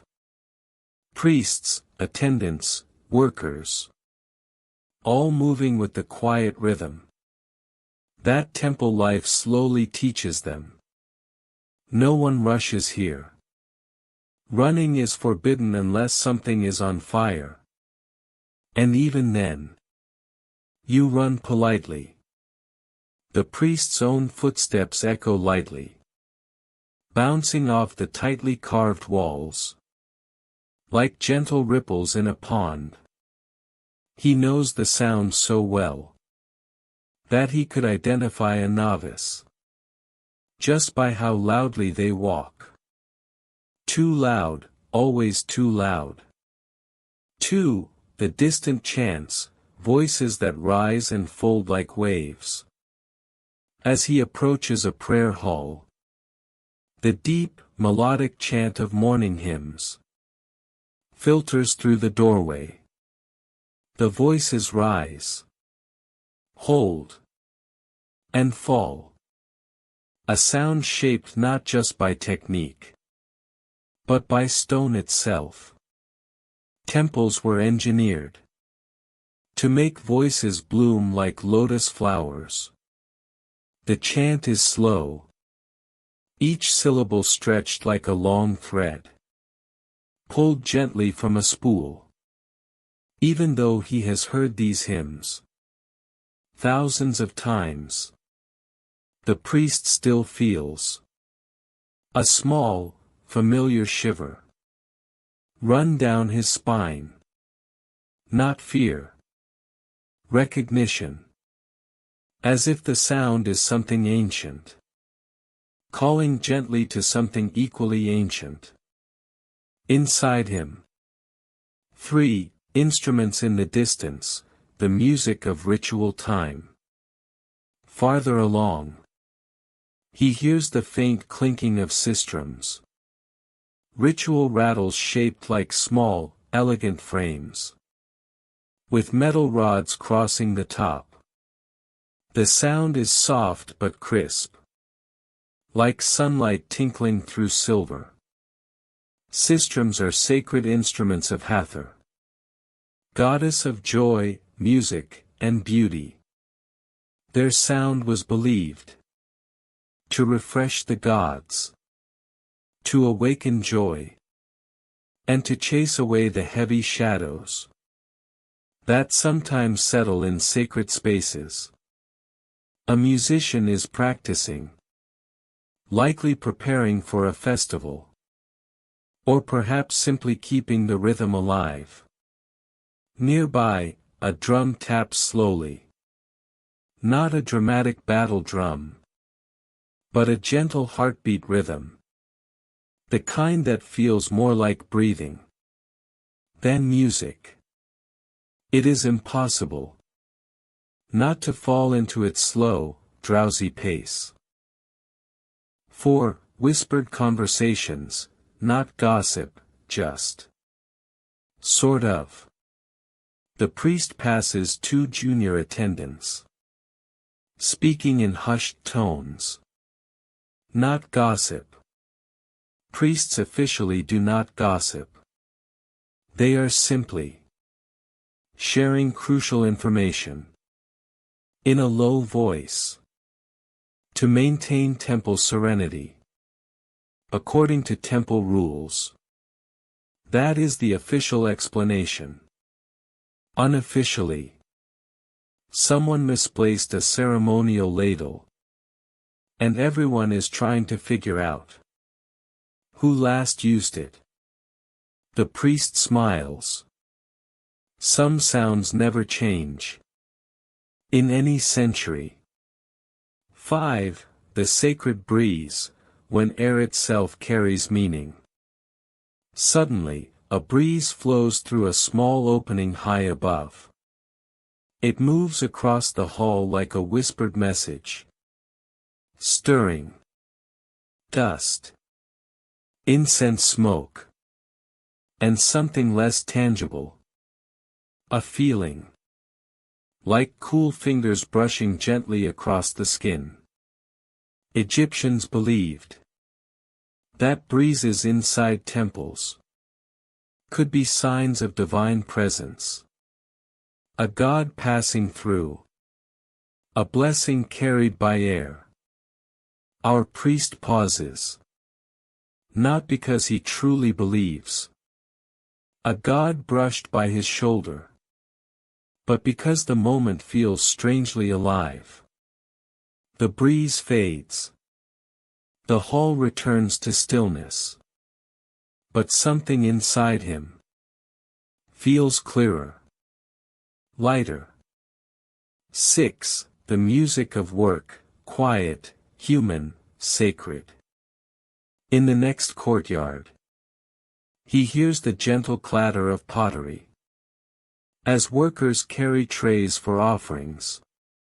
Clay jars tapping softly together. Sound almost like a simple melody. A broom sweeps stone floors in slow, rhythmic strokes. Someone sighs. Someone prays.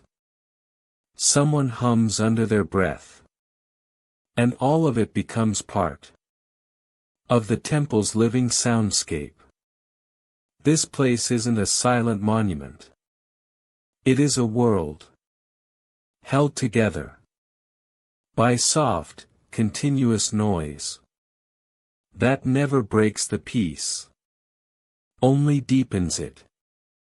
7. A moment of stillness in the midst of sound. The priest stops in another shaded alcove, where the echoes from multiple halls meet and swirl together like ripples in a pool. Here, sound becomes soft, blurred, almost sleepy. He closes his eyes. The temple breathes around him. Footsteps. Chants. Sistrums. The murmur of human voices. The whisper of air. And in the middle of it all, he finds a moment of calm. A still point. In the slow, rotating music of daily sacred life. This tapestry of sound and silence is what binds the temple's world together. And the priest carries it inside him as he moves onward, deeper into the day, toward the next part of his long, ancient rhythm. Chapter 4, Part 1. When the sun lowers and shadows grow long, the temple prepares for evening. By late afternoon, the blazing light of Egypt begins to soften, turning gold instead of white, warm instead of harsh. The temple shifts with it. The stone walls, which earlier reflected the noon sun like polished mirrors, now drink in the fading light, and glow as if lit from within. The priest walks slowly along the edge of a courtyard, watching the shadows stretch across the ground, like long, lazy cats enjoying the evening breeze. It is the hour when the day begins to exhale. 1. The atmosphere changes, from busy to gentle. The temple that hummed with activity earlier. Chants, tools, footsteps, prayers. Now begins to quiet down. But it doesn't fall silent. It merely softens. A few workers finish carrying baskets of offerings. A gardener tidies up fallen lotus petals near the sacred lake. The last few scribes reluctantly put down their reed pens. After attempting to finish just one more column on a record tablet, the priest greets them with a nod. In their eyes he sees that very specific scribe expression. A mix of pride and the bone-deep fatigue of someone who has written more numbers today than actual thoughts. He understands. Everyone in the temple has their own kind of exhaustion. 2. The light in the hypostyle hall, a masterpiece of shadow art. He steps back into the hypostyle hall. Afternoon light enters through gaps in the massive roof, casting thin beams that glow like pale gold dust. Shadows gather around the bases of the columns and stretch slowly outward, like dark water filling ancient cracks. The columns themselves fade from brilliant color to muted earth tones. Their carvings soften. Their painted reliefs shift from bold to dreamlike. This is the hour when the hall looks less like a forest of stone, and more like a memory of a forest. Half real, half shadow. The priest pauses, letting his fingers glide lightly along the cool surface of a lotus-shaped capital. He can feel the ancient craftsmanship beneath his skin. sharp, deliberate. Each chisel stroke a whisper from a distant time. 3. Music fades, chants soften, evening approaches. In the distance, he can still hear faint echoes of music. The tail end of a sistrum practice session. And a short chant from a side chapel. Finishing its last lines. Voices become lower. Footsteps quieter. Conversations shorter. The temple shifts into evening mode. Egyptian temples were not designed for loud worship at night. They were designed for contemplation, quiet offerings, and gentle ceremonies that close the day. The same way a parent tucks in a child. The priest breathes in the cooling air, which carries the smoky sweet scent of incense, lingering from afternoon rituals. 4. The sacred lake at dusk, water that holds the sky. He approaches the sacred lake. It is calm. So calm that the surface looks like dark glass. The reflection of the sky ripples faintly, as a cool breeze drifts across, carrying hints of evening approaching. He loves this part of the day. The lake holds the light, in a way that feels almost magical. It reflects the palm trees, the temple pylons, the drifting clouds, and the last rays of sun, sliding behind the western desert. Egyptians believed that lakes like this represented the primordial waters of creation. The endless, mysterious depths, from which the first mound of earth emerged. Standing here at dusk, the priest feels that myth come alive. In the subtle shimmer of the water, and the quiet lap of waves against stone. 5. Evening preparations, small movements, big meaning. As the sun drops lower, the priest returns to the inner corridors to prepare for the evening rituals. This time of day requires new lamps to be lit, incense to be arranged, offerings to be placed in specific chambers, and a final cleansing of the sanctuary before the god is settled for the night.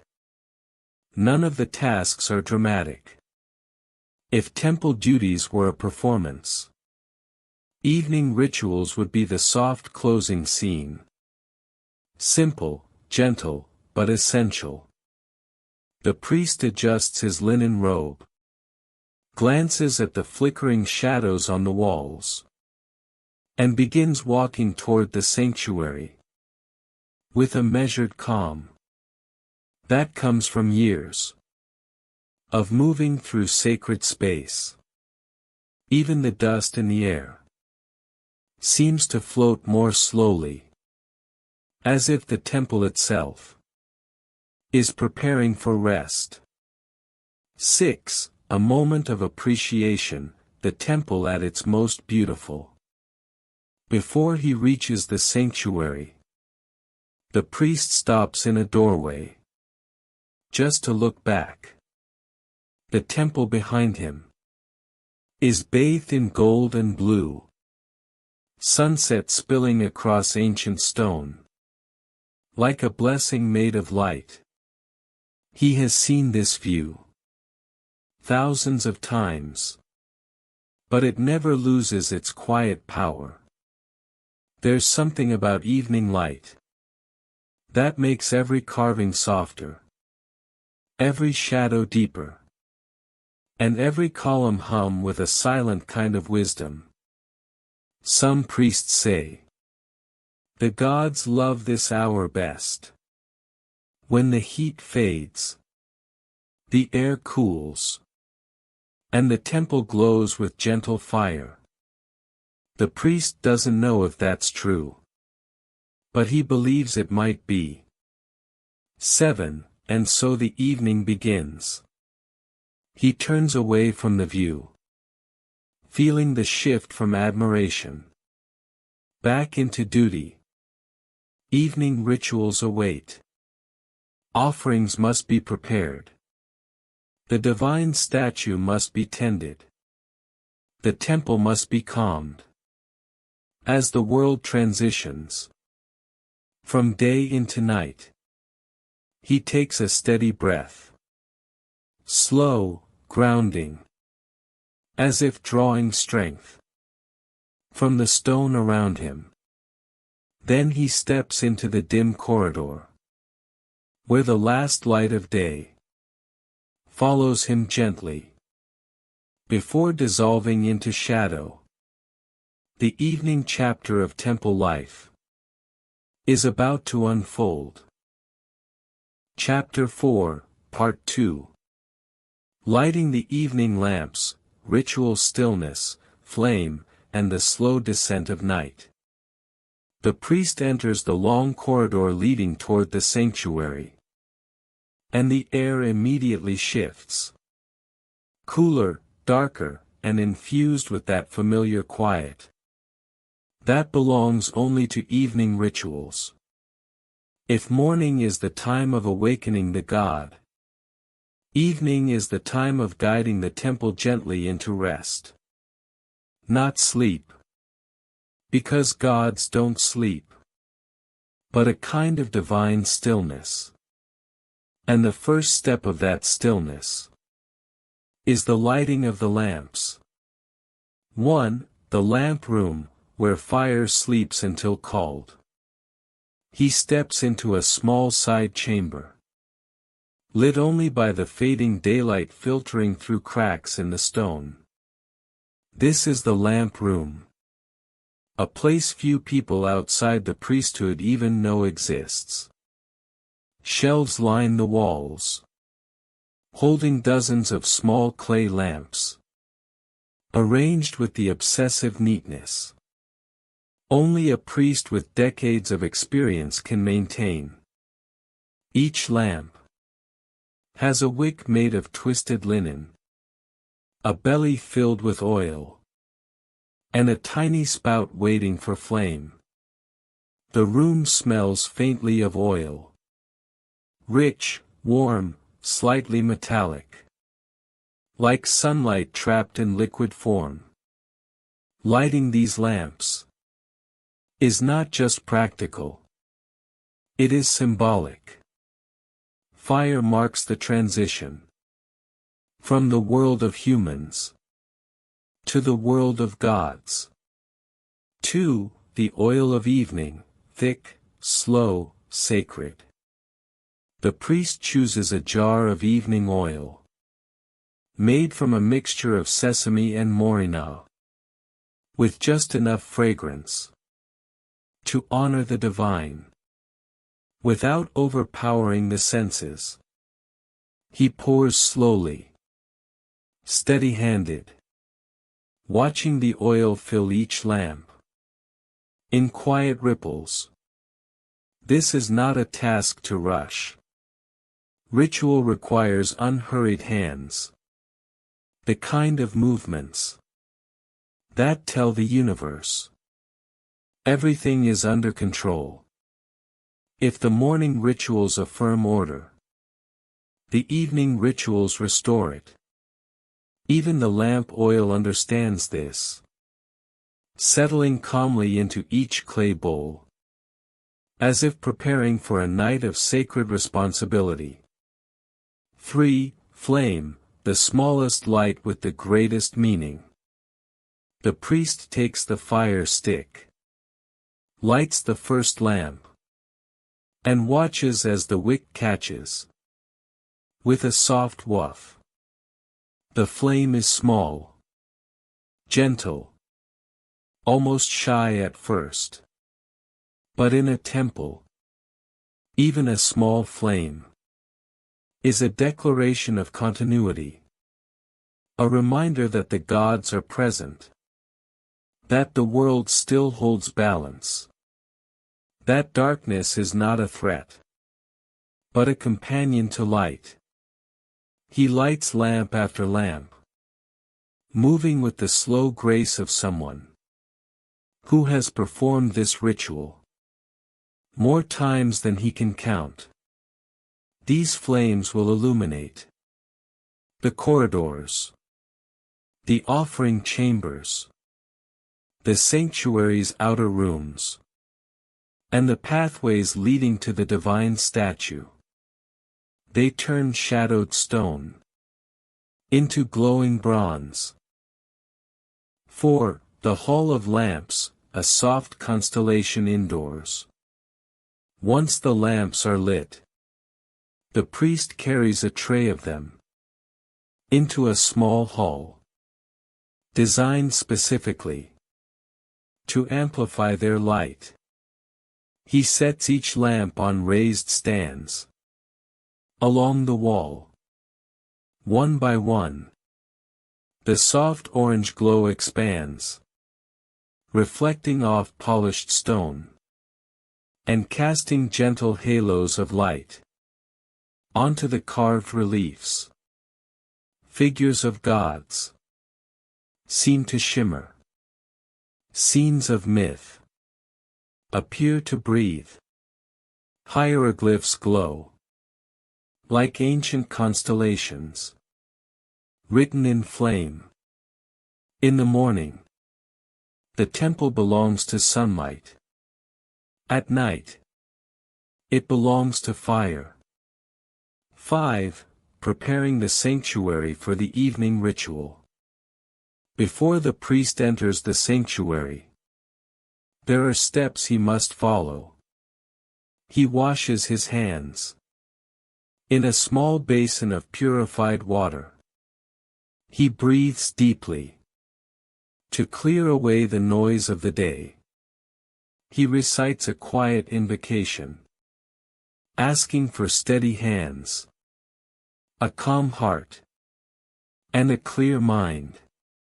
He adjusts the linen robe so nothing hangs loosely. Rituals must always be done neatly. Only then does he lift one of the lamps and walk toward the sanctuary doors. The flame flickers against the stone walls, creating wavering shadows that stretch and pull like gentle ghosts. But no Egyptian priest fears shadows. Shadows are simply the other half of the light. 6. Entering the sanctuary's threshold, a moment of poised stillness. He stops at the threshold before entering the most sacred space. This moment is always the same. A breath held, a flame steadying, a silence growing deeper than any silence outside. He feels the stone beneath his feet, cool and ancient. He feels the warmth of the flame just inches from his hand. He feels the familiar weight of stepping into a space where the border between human and divine grows thin. Even after years, this transition never becomes routine. It always feels like stepping into a story older than memory. 7. The door opens, the sanctuary awaits. He pushes the wooden door gently, and it opens with a soft creak that echoes like a sigh. Inside, shadows swirl like dark silk. The air is cooler, still, and fragrant, with the lingering sweetness of morning incense. He lifts the lamp higher. The warm light spreads into the sanctuary, like honey poured into water. Tonight's ritual is about to begin. The god will be tended. The day will be sealed. And the temple will ease into the embrace of the evening. And with that, the priest steps inside. Chapter 4, Part 3. Inside the evening sanctuary, quiet offerings, gentle rituals, and the god's nightly care. The priest steps into the sanctuary, lamp in hand, and the familiar coolness wraps around him, like a soft cloak. This chamber is smaller than the grand halls outside, but it feels infinitely larger, as if the air itself carries a hidden depth that can't be measured in steps or cubits. The god's shrine rests at the center, its wooden doors closed. The divine statue inside already awakened from dawn, and now waiting for its evening rites. Evening ritual is not dramatic. It is not grand. It is not meant to impress. It is meant to soothe. A gentle closing of the day. The same way a mother tucks in a child, or a musician lets the final note drift quietly into the air. 1. The first gesture, light for the god's resting space. The priest sets the lamp on a small niche built into the sanctuary wall. Its warm glow spreads slowly across the chamber, touching the reliefs with light and revealing their painted details in soft bronze tones. The sanctuary was designed to be illuminated by fire alone at night. No sunlight enters. No harsh shadows. Only the gentle flicker that makes carved gods appear as if they are breathing. The priest watches the flame for a moment. A pause, to let his mind settle. Then the ritual begins. 2. Opening the shrine, a gesture performed with reverence, never hurry. He steps toward the shrine and places his hands lightly on the wooden doors. These doors are open twice a day. Once at dawn to awaken the god. Once now to offer evening care. And both times, the motion must be slow, controlled, almost like lifting the lid of a sleeping creature's nest, without disturbing the calm inside. The latch clicks softly. The doors swing open. Inside, the divine statue sits in stillness. Not cold. Not distant. Just quietly present. The priest bows his head. Not deeply. Not ceremonially. Just enough to acknowledge the sacred presence in front of him. 3. Evening offerings, food, fragrance, and gentle gratitude. He places the evening offerings on the low altar before the shrine. A small platter of bread. A few ripe dates. A cup of cool water. A tiny bowl of beer. And lotus petals arranged in a simple pattern.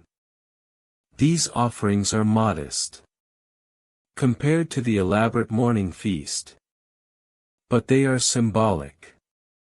Bread for sustenance. Dates for sweetness. Water for purity. Beer for joy. Lotus for renewal. He lifts each item slowly, presenting them with quiet hands, while whispering words of gratitude for the day that has passed. Not requests. Not petitions. Just gratitude. Even gods, he knows, appreciate being thanked for simply existing. 4. The fragrance ritual, smoke that settles the heart. Next, the priest takes a small pinch of incense from a finely carved container. It is kifi, a sweet, complex blend with notes of honey, wine, and spices. Kifi is special. It is the scent of dusk, the scent of temples easing into night, the scent that tells the gods, the world is calm now. He lights it at the lamp's flame, and a curl of smoke rises, thin at first, then fuller, spreading through the sanctuary in slow, soft spirals. The smoke drifts upward, as if searching for hidden stars.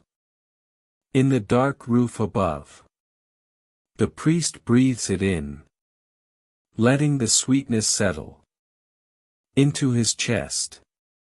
Every priest knows that incense does not just purify the room. It purifies the mind. 5. Cleansing the statue, a gesture of care, not worship. He takes a linen cloth, dipped lightly in scented oil, and moves closer to the statue. The cloth glides gently along the god's arms, the chest, the base of the divine throne. He is not cleaning dust. Maidservants do that earlier in the day. This is symbolic cleansing, a reminder that the divine presence deserves care. Even when the world grows dark, he moves with slow, unbroken motions, the same pace a person might use to soothe a restless child. The sanctuary smells now of lotus, oil, incense, and something older. The faint scent of carved wood that has absorbed centuries of ritual. 6. Dressing the god for the night, linen, light, and quiet refinement. For the evening, the statue receives a lighter robe. Simple, white linen, without the elaborate patterns used during festivals. The priest lifts it carefully and drapes it over the statue with a steady, precise motion. This robe is not meant to impress. It is meant to comfort. Egyptians believed that gods should be honored with the same gentleness a family gives to its elders. As he smooths the linen, he imagines the statue relaxing, not literally, but symbolically, settling into the quiet that evening brings. 7. A last look, and a peaceful closing. When the rituals are complete, the priest steps back. The statue sits dressed, cleansed, surrounded by faint waves of incense smoke, and the warm glow of the single lamp. The priest bows his head again, and whispers the final words of the evening prayer. Soft, almost like a lullaby, for a god who never sleeps, but welcomes stillness. Then he closes the shrine doors slowly, a gesture that seals the day, and offers the divine presence its quiet space until dawn returns. The click of the latch is soft, gentle, unmistakably final. He lifts the lamp once more and turns toward the doorway, feeling the deep, steady calm that evening rituals always bring.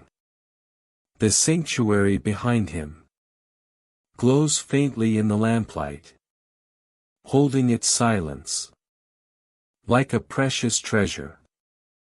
The night has begun. Chapter 4, Part 4.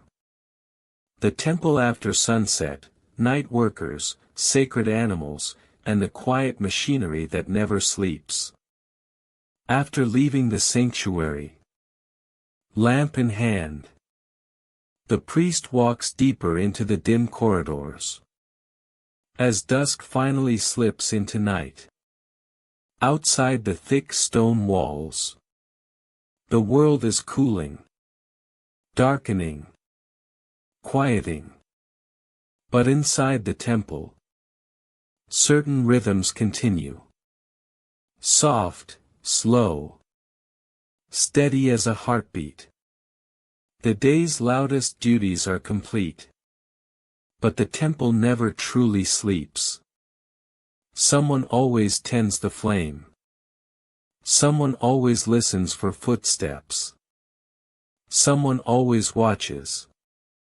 And tonight, the priest makes his rounds among those unseen caretakers of the sacred night. 1. Night guards, silent shadows with spears. He enters a long outer hall, where torchlight flickers against tall columns.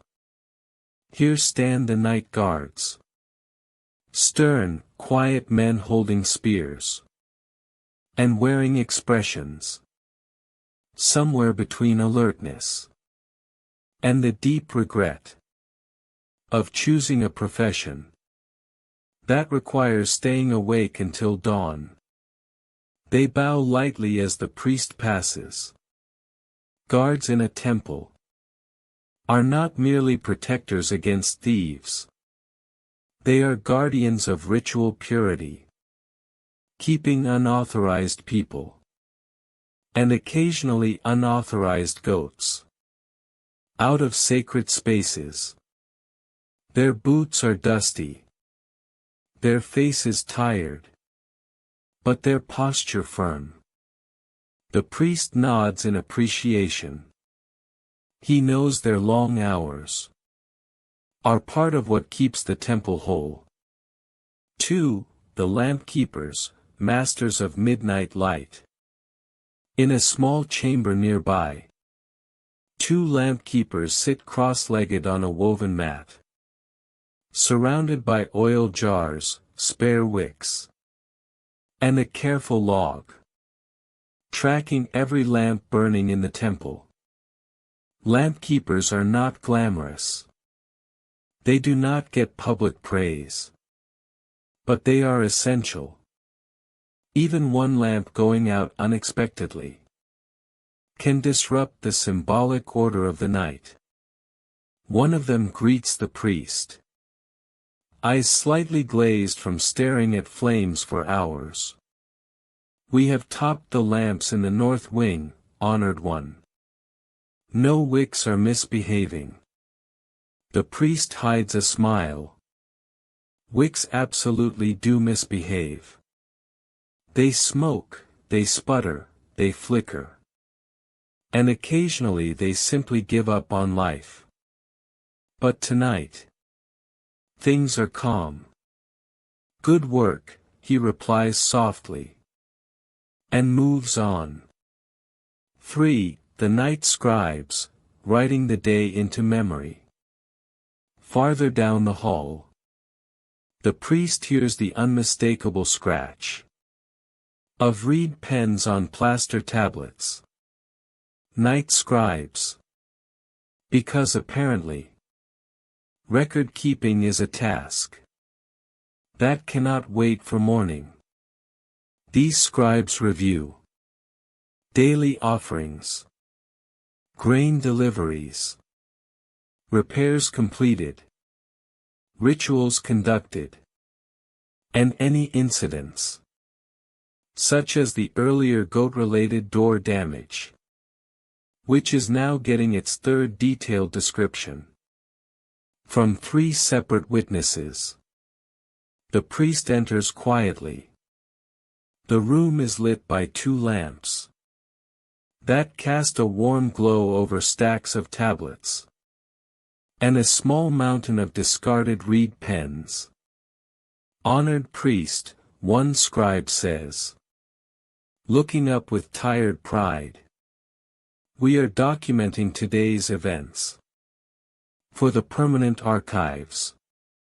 The priest nods. He knows the archives will include every small detail, from bread offerings slightly overbaked to lamp number 27 needed a new wick. Because in Egyptian temples, everything matters. 4. The sacred animals at night, calm. Mostly. The priest steps into a courtyard, where the sacred animals are kept. At night, they are quieter. Mostly. Cows sacred to Hathor ruminate peacefully. A pair of geese doze in dignified silence. That will last precisely until dawn, when they remember. They enjoy honking at everything. A temple cat slinks across the courtyard, its fur catching the lamplight. It pauses, stares at the priest with narrowed eyes that clearly say, "I allow your presence." He nods respectfully. One must never anger a cat whose ancestors were worshipped.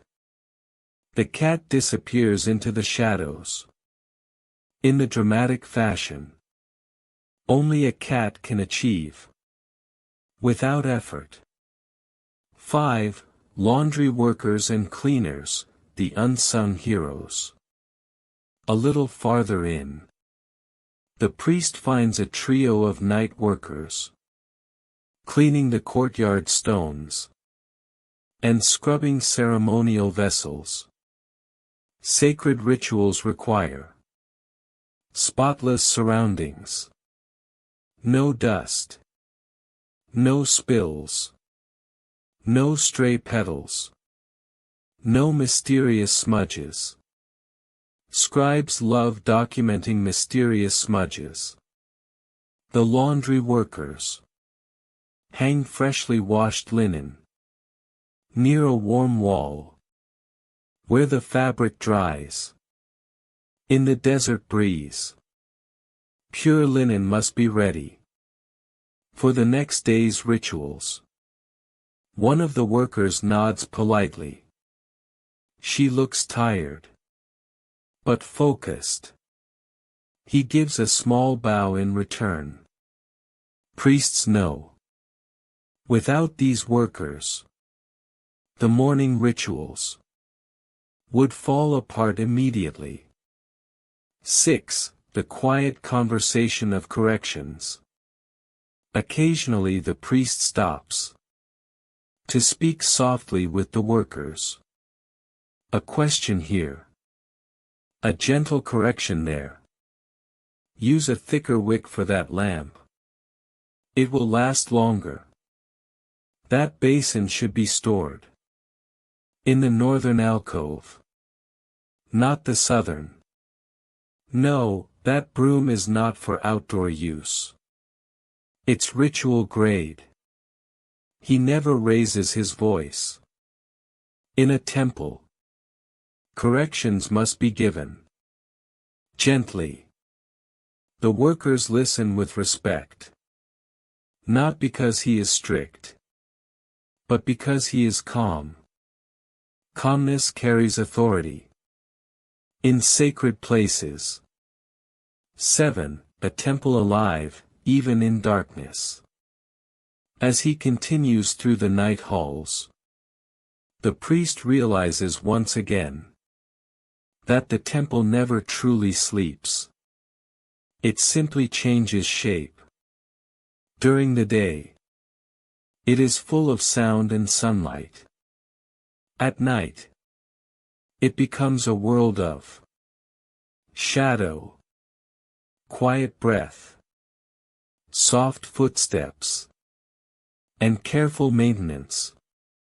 The gods are constant. The rituals are constant. But the human rhythm shifts into something slower, gentler, more tender. He holds the lamp a little higher. The flame glows warmly, carving out a small circle of light. In the quiet dark, the temple breathes around him. And night continues its slow, sacred work. Chapter 4, Part 5.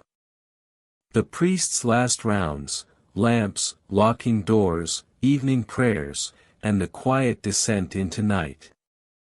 The evening rituals are nearly finished. The sanctuary is sealed. The offerings presented. The incense burned down to its softest final threads of smoke. But the priest's day is not quite done. There is a final set of small duties. Quiet, almost invisible tasks that ensure the temple settles properly into the night.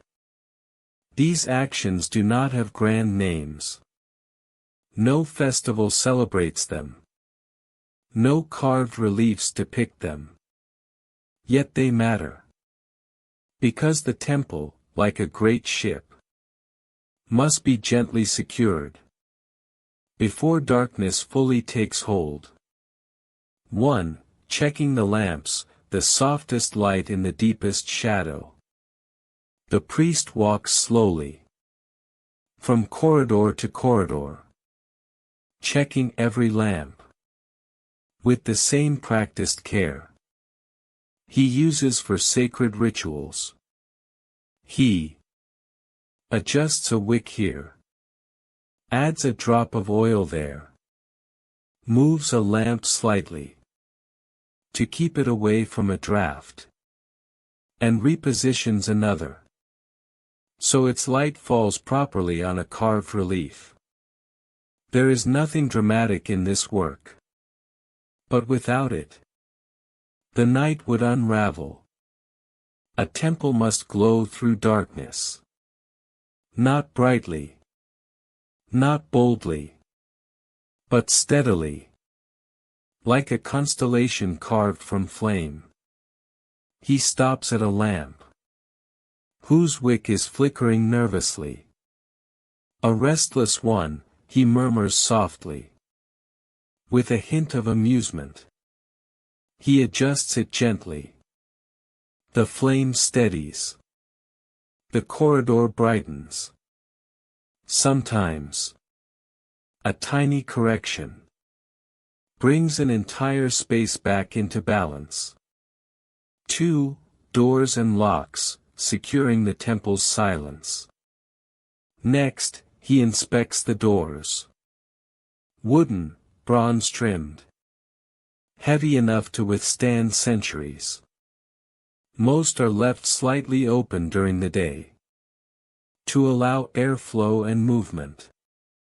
But at night, the temple must be sealed. Like a sacred vault.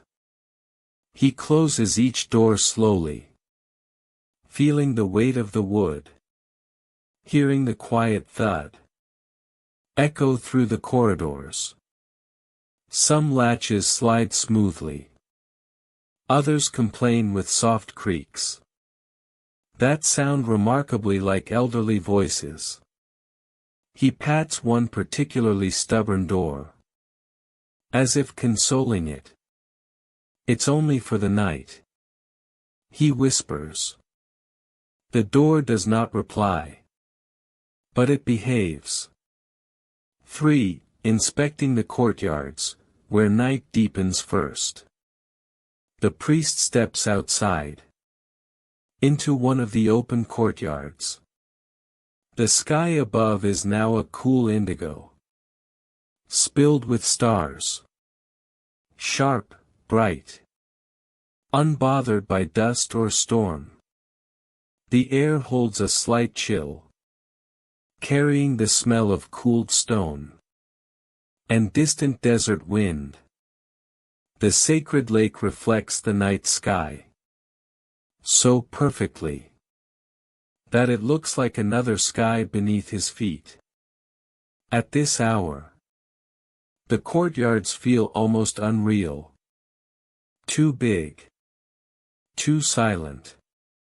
Too full of echoes that don't have owners. He walks along the edges, checking that no offering trays were left out, that no embers still glow in incense burners, that no tools remain scattered from the day. He picks up a stray lotus petal and drops it gently into the lake. It floats like a small moon, drifting over the water. For the final evening prayer, a whisper the temple knows well. As he returns inside, the priest pauses in a narrow hallway, lit by 2 lamps. This is where he always stops to say the final evening prayer. Not a long one. Not a formal one. No chanting. No ceremony. Just a quiet whisper, spoken into the still air, that listens like an old friend. May this night be calm. May these halls be at peace. May every person here find rest. Simple, gentle, human. Egyptian religion is often seen as grand and cosmic. And it is. But it is also intimate, soft, personal. The priest finishes, exhaling slowly. The flame beside him wavers, as if acknowledging the words. 5. Returning to his small room, the world shrinks to peace. The temple behind him grows quieter by the minute, as workers finish their last tasks and slip into their own sleeping chambers. The priest walks back to his small room. A simple space of a wooden bed, a woven mat, a clay lamp, and the faint smell of oil and linen. This room holds none of the grandeur of the sanctuary, none of the richness of the storerooms, none of the scale of the halls. Yet it is one of the most sacred places in his entire day. Because here, he stops being the priest of Ammonius and becomes simply a man who has lived a long day. He lights his personal lamp, sets it on a low shelf, and watches the glow settle. It flickers once, politely, as if greeting him. He sits on the edge of his bed, unties his sash, and lets his body finally relax. The day has been long, beautiful, sacred, exhausting, all at once. 6. The lamp that guards his sleep. He lies down, pulls a light linen cover over himself, and lets the quiet wrap around him. His lamp burns low, casting warm shadows that sway gently on the walls. In ancient Egypt, a lamp left burning at night was a symbol of protection, a small guardian keeping watch while one sleeps. He looks at the flame. One last time. Before his eyes grow heavy. It sways with the softest breeze. Steady, warm. Alive. The priest whispers. Good night. The flame dips in response. As if nodding. He closes his eyes. And the temple slips fully into night. Chapter 5, Part 1. Before dawn returns, the temple in its quietest hours. Night settles fully over the temple. Soft as a piece of cool linen. Wrapping the stone halls. In a peace so deep. That even echoes seem to fall asleep. Most of the workers have long since retreated. To their sleeping quarters. The scribes, exhausted. Have finally put down their reed pens. The lamp keepers drowse near their oil jars. Heads bobbing gently like reeds in the river breeze. And the priest, after lying down for a short rest, opens his eyes again. It is time for the deep night check. The quietest duty. Performed at the quietest hour. By those entrusted with the temple's most delicate balance. This is the hour when night is heaviest. When the world is still. The Nile silent. The desert calm. And the sky above thick with stars. That seem close enough to reach. If one simply stretched out a hand. One, waking gently, a priest never rushes the night. The priest rises slowly. In the stillness. Every movement feels louder than usual. He sits for a moment. Letting his breathing settle. Feeling the coolness of the air. And the faint warmth of the lamp. That guarded his brief rest. He puts on his robe. Not the ceremonial one. Just a light linen wrap. Meant for nighttime duties. His sandals whisper across the floor. As he stands. Stretches quietly. And steps into the dim corridor. The lamp flame bends slightly. As he passes. As if bowing to acknowledge. His return to duty. 2. The corridor of midnight, a hallway that belongs to silence. The corridor outside his room. Is almost completely dark. Only small lamps burn. Every 10 or 12 steps. Their flames hovering. Like tiny floating stars trapped in clay bowls. The priest walks softly. His footsteps barely a suggestion of sound. Against the cool stone floor. At this hour, the temple feels different. Not asleep.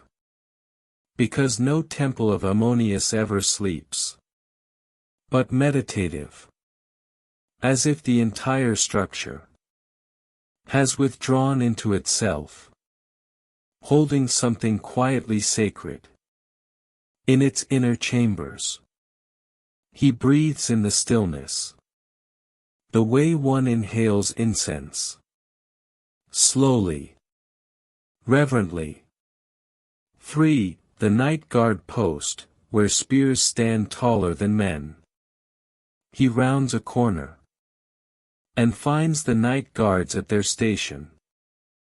They straighten immediately. Even half-asleep guards can hear sandals approaching. From a surprising distance. Their torches cast long shadows.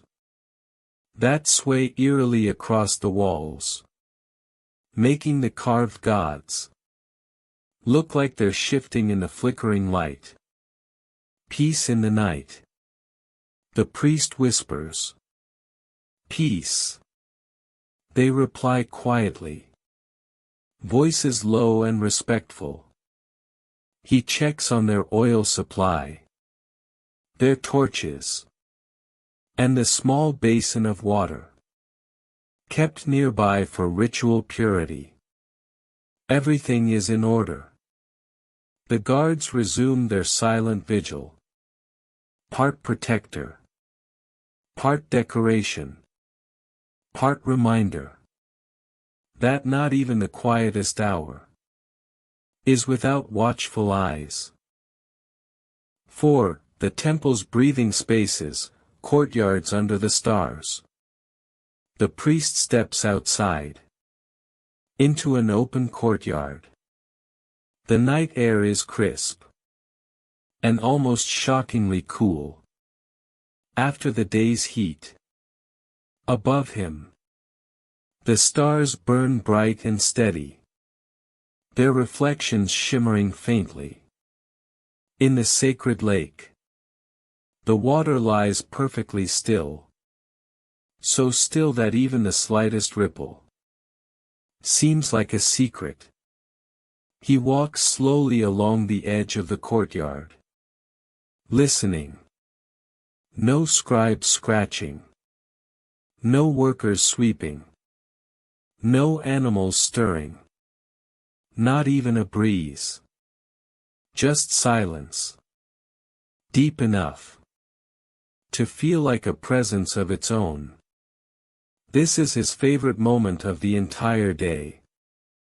The moment when the temple feels less like a building and more like a living, breathing entity that has settled into meditation.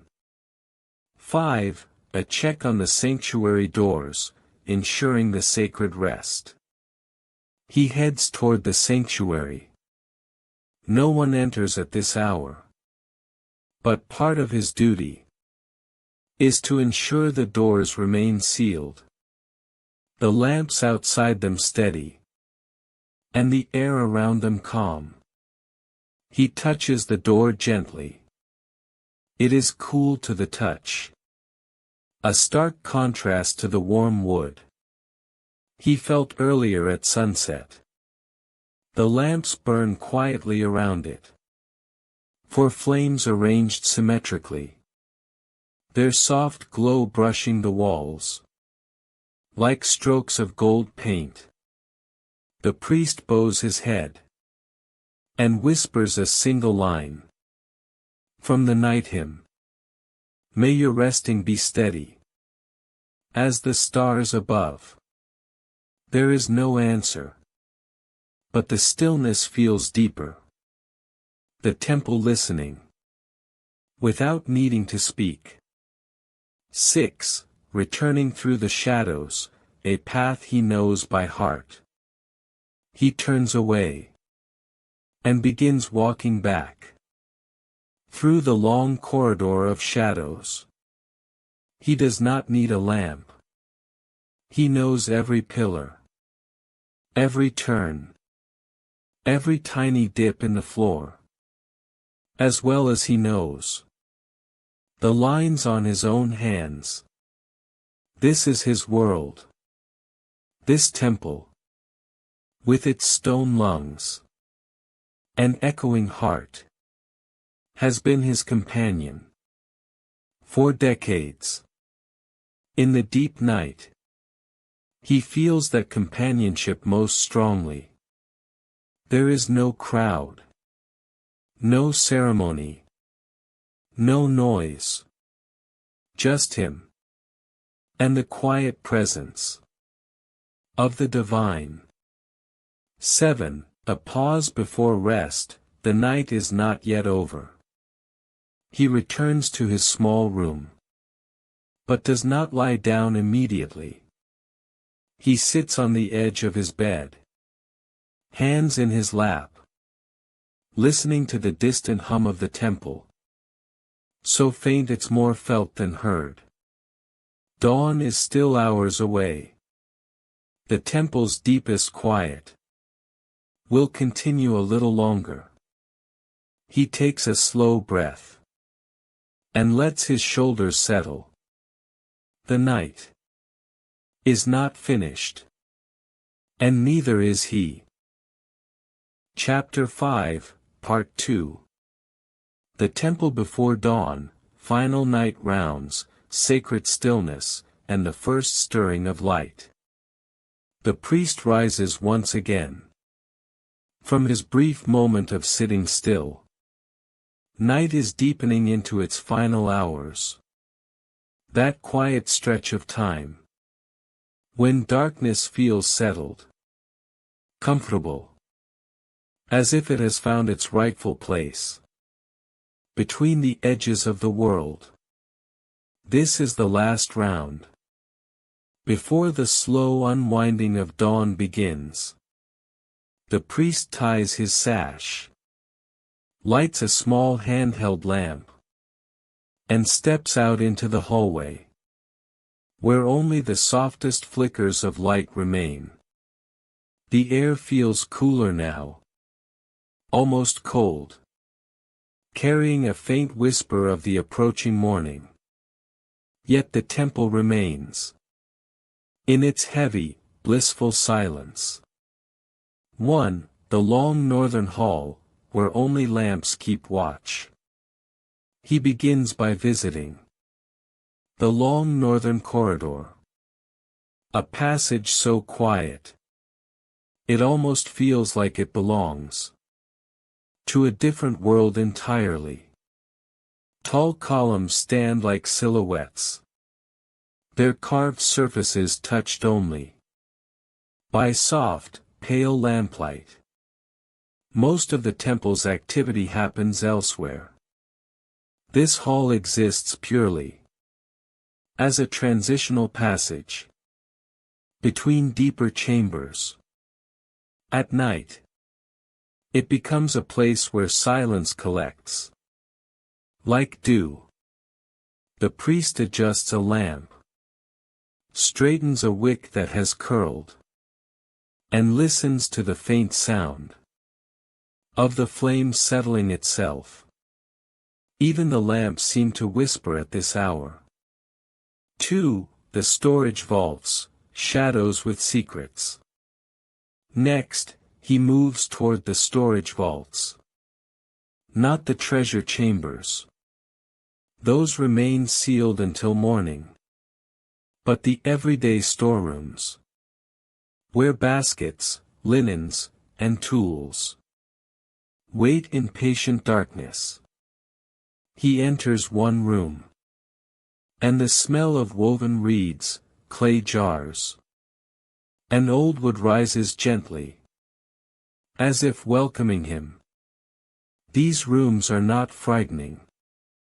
They're simply quiet, filled with the stillness of objects waiting to be needed again. He checks that nothing has fallen, that no jar has cracked in the cooling night air, and that everything remains exactly where it was left. Temple order is not just ritual. It is maintenance of peace. 3. The scribal chamber, a night without pens. He passes the scribal room and peeks inside. For the first time since sunrise, no pens scratch. No tablets lie spread out in confusion. No scribe mutters under his breath about the unreasonable nature of grain inventories. The room is empty, except for a few rolled scrolls, a half-cleaned palette, and a forgotten reed pen, resting like a warrior's sword, laid down after a long battle. He steps inside, just far enough to extinguish a lamp, left burning too low. The darkness folds in, peacefully. Scribes will return soon enough. For now, the silence is a blessing. 4. Animal courtyard, soft breathing in the dark. The priest enters the courtyard, where the sacred animals sleep. A few cows shift lightly, their warm breath rising like small clouds. In the cool night air, a goat mumbles something in its sleep. Complaints, probably. Goats always seem to have complaints. The geese, mercifully, are silent for now. A temple cat opens one eye, looks at the priest, and closes it again, with the subtle disdain only cats can weaponize. Animals have their own rhythms, their own prayers. In a sense, their calm adds to the temple's peace. 5. The eastern wall, where the first hint of dawn appears. He returns outside, to one of the eastern courtyards. The sky over the far desert is still black, but no longer completely. There's a thin, nearly invisible light seeping at the horizon, so faint it's more intuition than color. Egyptians believed this was the moment when Ra stirred in the underworld, preparing to rise again. The priest looks toward the east and inhales deeply. Soon, the temple will breathe again too. But not yet. 6. Final checks, the lamps that greet the morning. He makes his way back inside, to check the lamps one last time. Some burn low, but steady. Some are nearly spent, and will be replaced at dawn. A few flicker, like sleepy eyes, struggling to stay awake. He touches a flame with a small bronze tool, straightening it gently. Just a little longer. He murmurs softly, as if speaking to a tired child. The lamp steadies. The corridor brightens. Even the simplest flame can respond to care. 7. A pause in the central court, darkness holding its breath. Finally, the priest steps once more into the central courtyard. The stars still glitter, like shards of silver. The sacred lake reflects them, with perfect stillness, as if the water is holding its breath. No sound, no movement, not even a breeze. This is the last moment before the temple begins its slow awakening. The priest stands alone, lamp in hand, and lets the silence wrap gently around him. He knows this quiet will not last. But that is the rhythm of temple life. Light follows dark. Dark follows light. And priests follow both. He turns back toward the inner halls. Morning is coming. And the god must be awakened soon. Chapter 5, Part 3. Moments before dawn, preparing the path, cleansing the space, and welcoming the first breath of morning. The temple remains wrapped in its final layer of night. But something in the air has changed. It's subtle. A coolness lifting. A silence shifting. A faint shimmer in the darkness. Like an exhale right before waking. The priest feels it immediately. Dawn is close. And with dawn comes the most important moment of the day. The ritual of awakening the god. Before that can happen, the temple must be prepared. Gently, quietly. Without disturbing the delicate beauty of the last minutes of night. 1. Stirring the lamps, a soft prelude to dawn. He begins with the lamps. Not relighting them. That will happen later. But checking which ones will still be burning. When sunlight reaches the inner halls, a few are nearly empty. He lets them burn out naturally. A few are burning too high. He snips their wicks softly. So the flames settle into a calm, even glow. The lamps that survive the night are considered good omens. The small guardians that successfully held back darkness. He whispers a quiet blessing to one particularly steady flame. It flickers politely, without going out. A promising sign. 2. The first cleaning, preparing the sacred footpaths. Next comes sweeping. Not the loud kind. With heavy brooms and muttered complaints.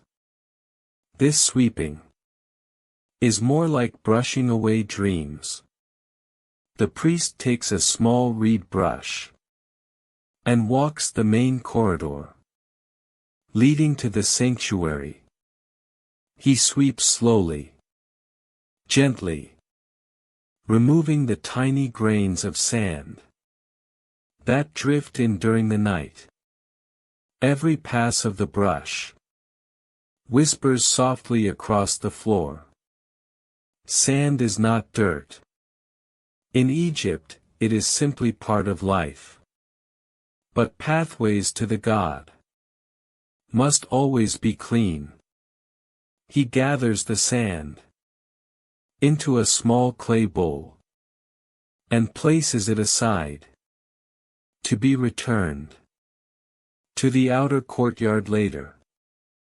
Nothing in a temple is thrown away. Everything has its place. 3. Purifying the air, the lightest hint of incense. He reaches into a small wooden box and takes out a pinch of incense. Not the heavy kifi used during evening rituals, but a lighter morning blend made from myrrh and a touch of juniper. He places it in a clay burner and lights the smallest corner of it with a lamp flame. The incense smolders quietly, sending a thin ribbon of smoke curling upward in faint spirals. It is enough to cleanse the corridor air without announcing itself loudly. Morning purity should never overpower. It should drift lightly, like the first breath before a long day begins. 4. Checking the offerings, quiet movements in the dark. In the offering room, the priest inspects the morning trays. They were prepared earlier by attendants who woke even before he did. He checks the bread, fresh, soft, unburnt. The fruit, not bruised. The water, clear and cool. The beer, not overflowing. And the lotus blossoms, still open, not wilted. He rearranges a few items Adjusting positions. With the same precision an artist uses when finalizing a painting. Everything must be worthy of the god's first glance. He sets aside one lotus petal that has begun to curl, and replaces it with a fresher one. Not because the god would complain. Gods do not complain. But because perfection is the duty of a priest. 5. Ensuring the sanctuary door is clean and ready. Next, he returns to the sanctuary entrance. The lamps near the door have dimmed but not died. A very good sign. He wipes the door's surface with a soft linen cloth, dipped in pure water. The wood is cool under his touch, smooth from years of care. He cleans the handle, the carved symbols, the frame, and the floor before the threshold. This cleansing does not open the sanctuary. It prepares the space for the moment when it will be opened. Dawn rituals require a perfect transition, a clean door, a bright flame, a silent mind. 6. A brief pause, the final quiet before light arrives. He steps back into the corridor and places his hands behind his back. For a moment, he simply listens. The temple is silent, but not empty. It feels like it is holding its breath, waiting for the sun. He inhales slowly, deeply, filling his chest with the cool night air that is moments away from giving way to warmth. These final minutes are among the priest's favorite. Night and day are neither enemies nor opposites. They are partners, passing the temple from one hand to the other. And he is here to witness the handoff. 7. Dawn approaches, a thin line of gold at the horizon. A faint glow appears through an opening high in the wall. Barely visible. Just a thread of pale gold slipping into the darkness. The priest raises his head. It is time. The world is shifting. Light is returning. The god will soon awaken. He lifts his lamp and begins walking toward the sanctuary doors. The morning ritual is about to begin. But first, the temple must breathe in the very first ray of dawn. Chapter 5, Part 4. The first light touches the temple, preparing the god's morning awakening.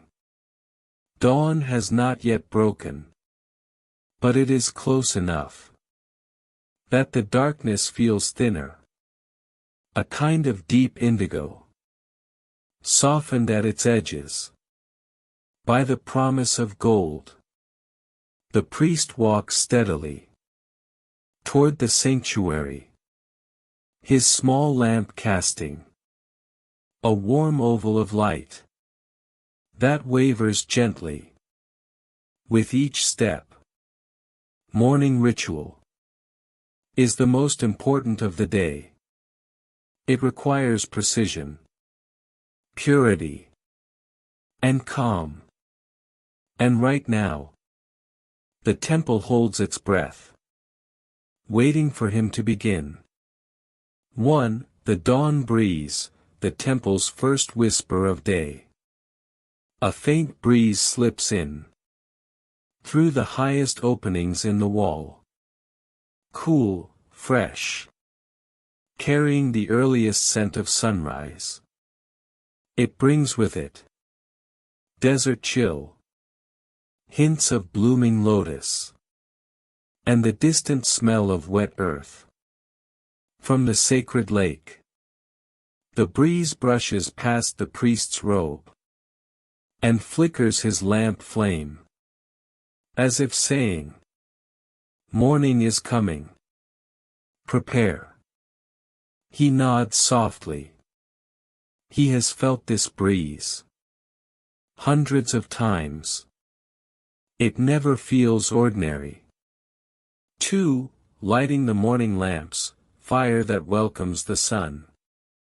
Before entering the sanctuary, he pauses at the two small stands, meant for the morning lamps. Even though sunlight will soon take over, the dawn lamps must be lit. They symbolize the god's first awakening breath. He sets down his small lamp, picks up the two lamps prepared earlier, and touches their wicks to his flame. They catch instantly, glowing with a warmer, brighter hue than nighttime lamps. Morning fire is different. It stands taller, more confident, as if it knows it is cooperating with the rising sun. The priest places them on their stands, adjusting the angle so the light falls evenly across the sanctuary door. A perfect balance between fire and shadow. 3. Purifying himself, the ritual of dawn quiet. Before touching the sanctuary, the priest must purify himself. He kneels at the small stone basin near the doorway, filled with cool, fresh water, drawn before midnight, and protected from impurity. He washes his hands, sprinkles water on his face, rinses his mouth, touches a drop to his forehead. The water is shockingly cold at this hour, but that sharpness is part of the ritual. Purity must awaken the senses, the way dawn awakens the world. He dries his hands with a fresh linen cloth and straightens his robe. His breathing becomes slower, quieter, more deliberate. The ritual begins first inside the body, then in the world. 4. Approaching the shrine, a moment suspended between night and day. He steps toward the sanctuary doors. They glow faintly in the light of the newly lit morning lamps. Their carved symbols seeming to shimmer as shadows dance across them. He places one hand on the door, not pushing yet, just touching. The wood is cool, but not cold, as if the shrine itself is awake and waiting. This moment is the most delicate of all. The pause between darkness and light, between stillness and awakening. Even the air feels suspended. No breeze, no movement, no sound, just poised silence. 5. A prayer of awakening, words meant for the ear of dawn. He closes his eyes, and whispers the first lines of the dawn invocation.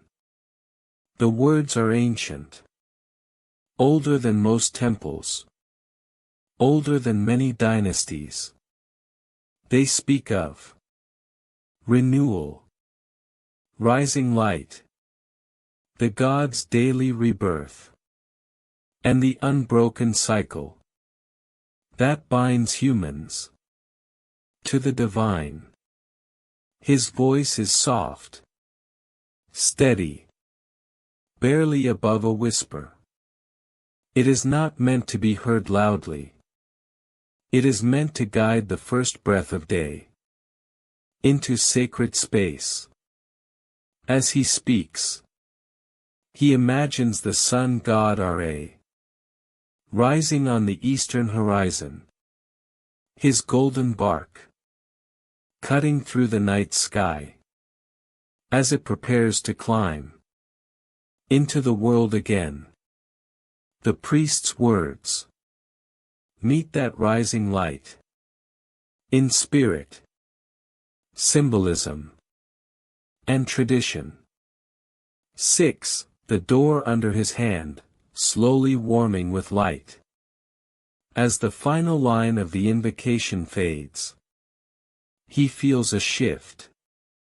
Not a movement, but a warmth.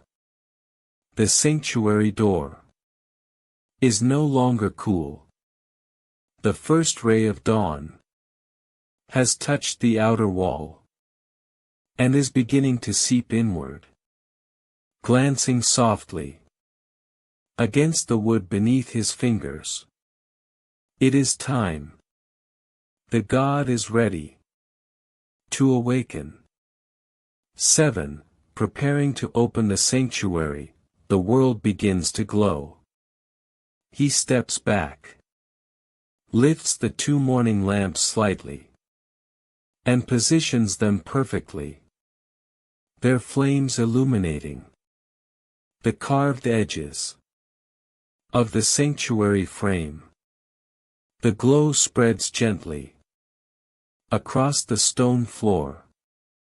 Behind him, the first bird of the morning calls out, a soft, sleepy sound, as if reminding the world that dawn is real and approaching. The priest breathes in slowly, a final moment of calm before the sacred unveiling. With his hands steady, his mind clear, and the temple beginning to brighten, he places both palms on the sanctuary doors. The ritual of dawn is ready to begin.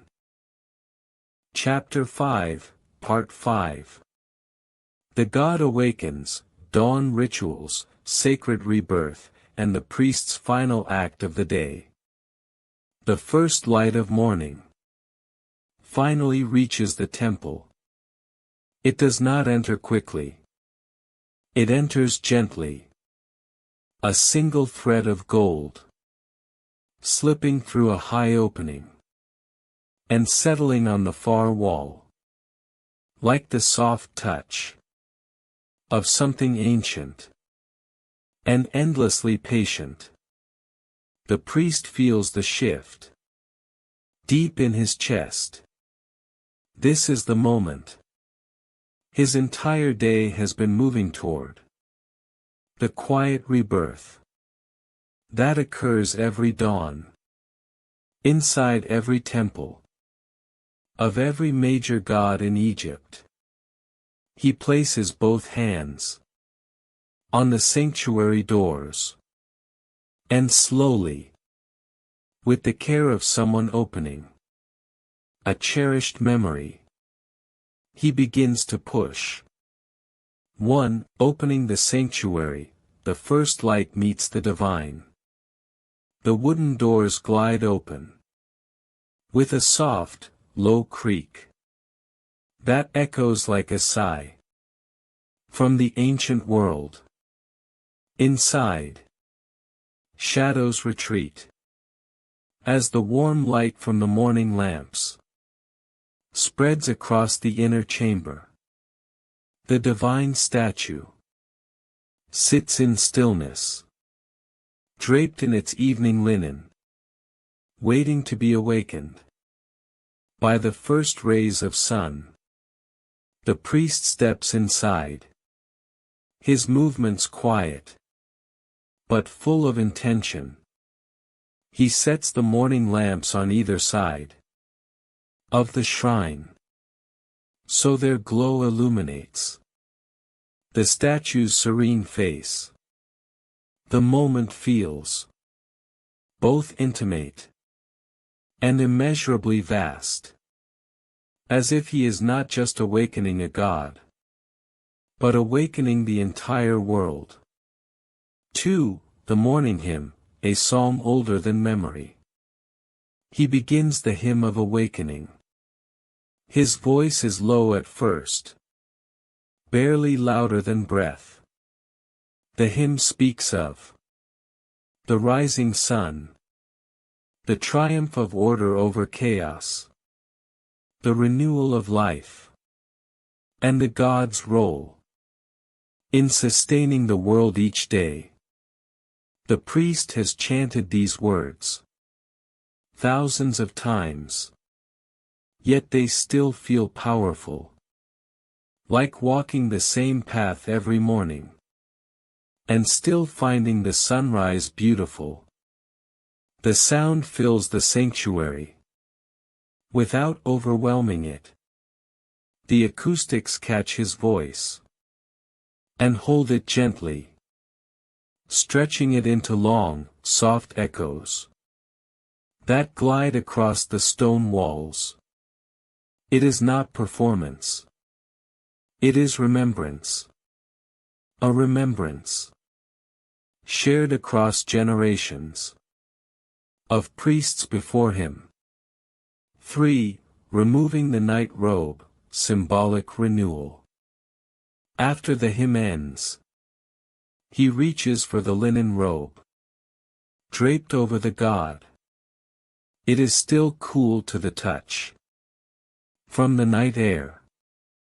He folds it reverently and places it aside on a small cedar chest.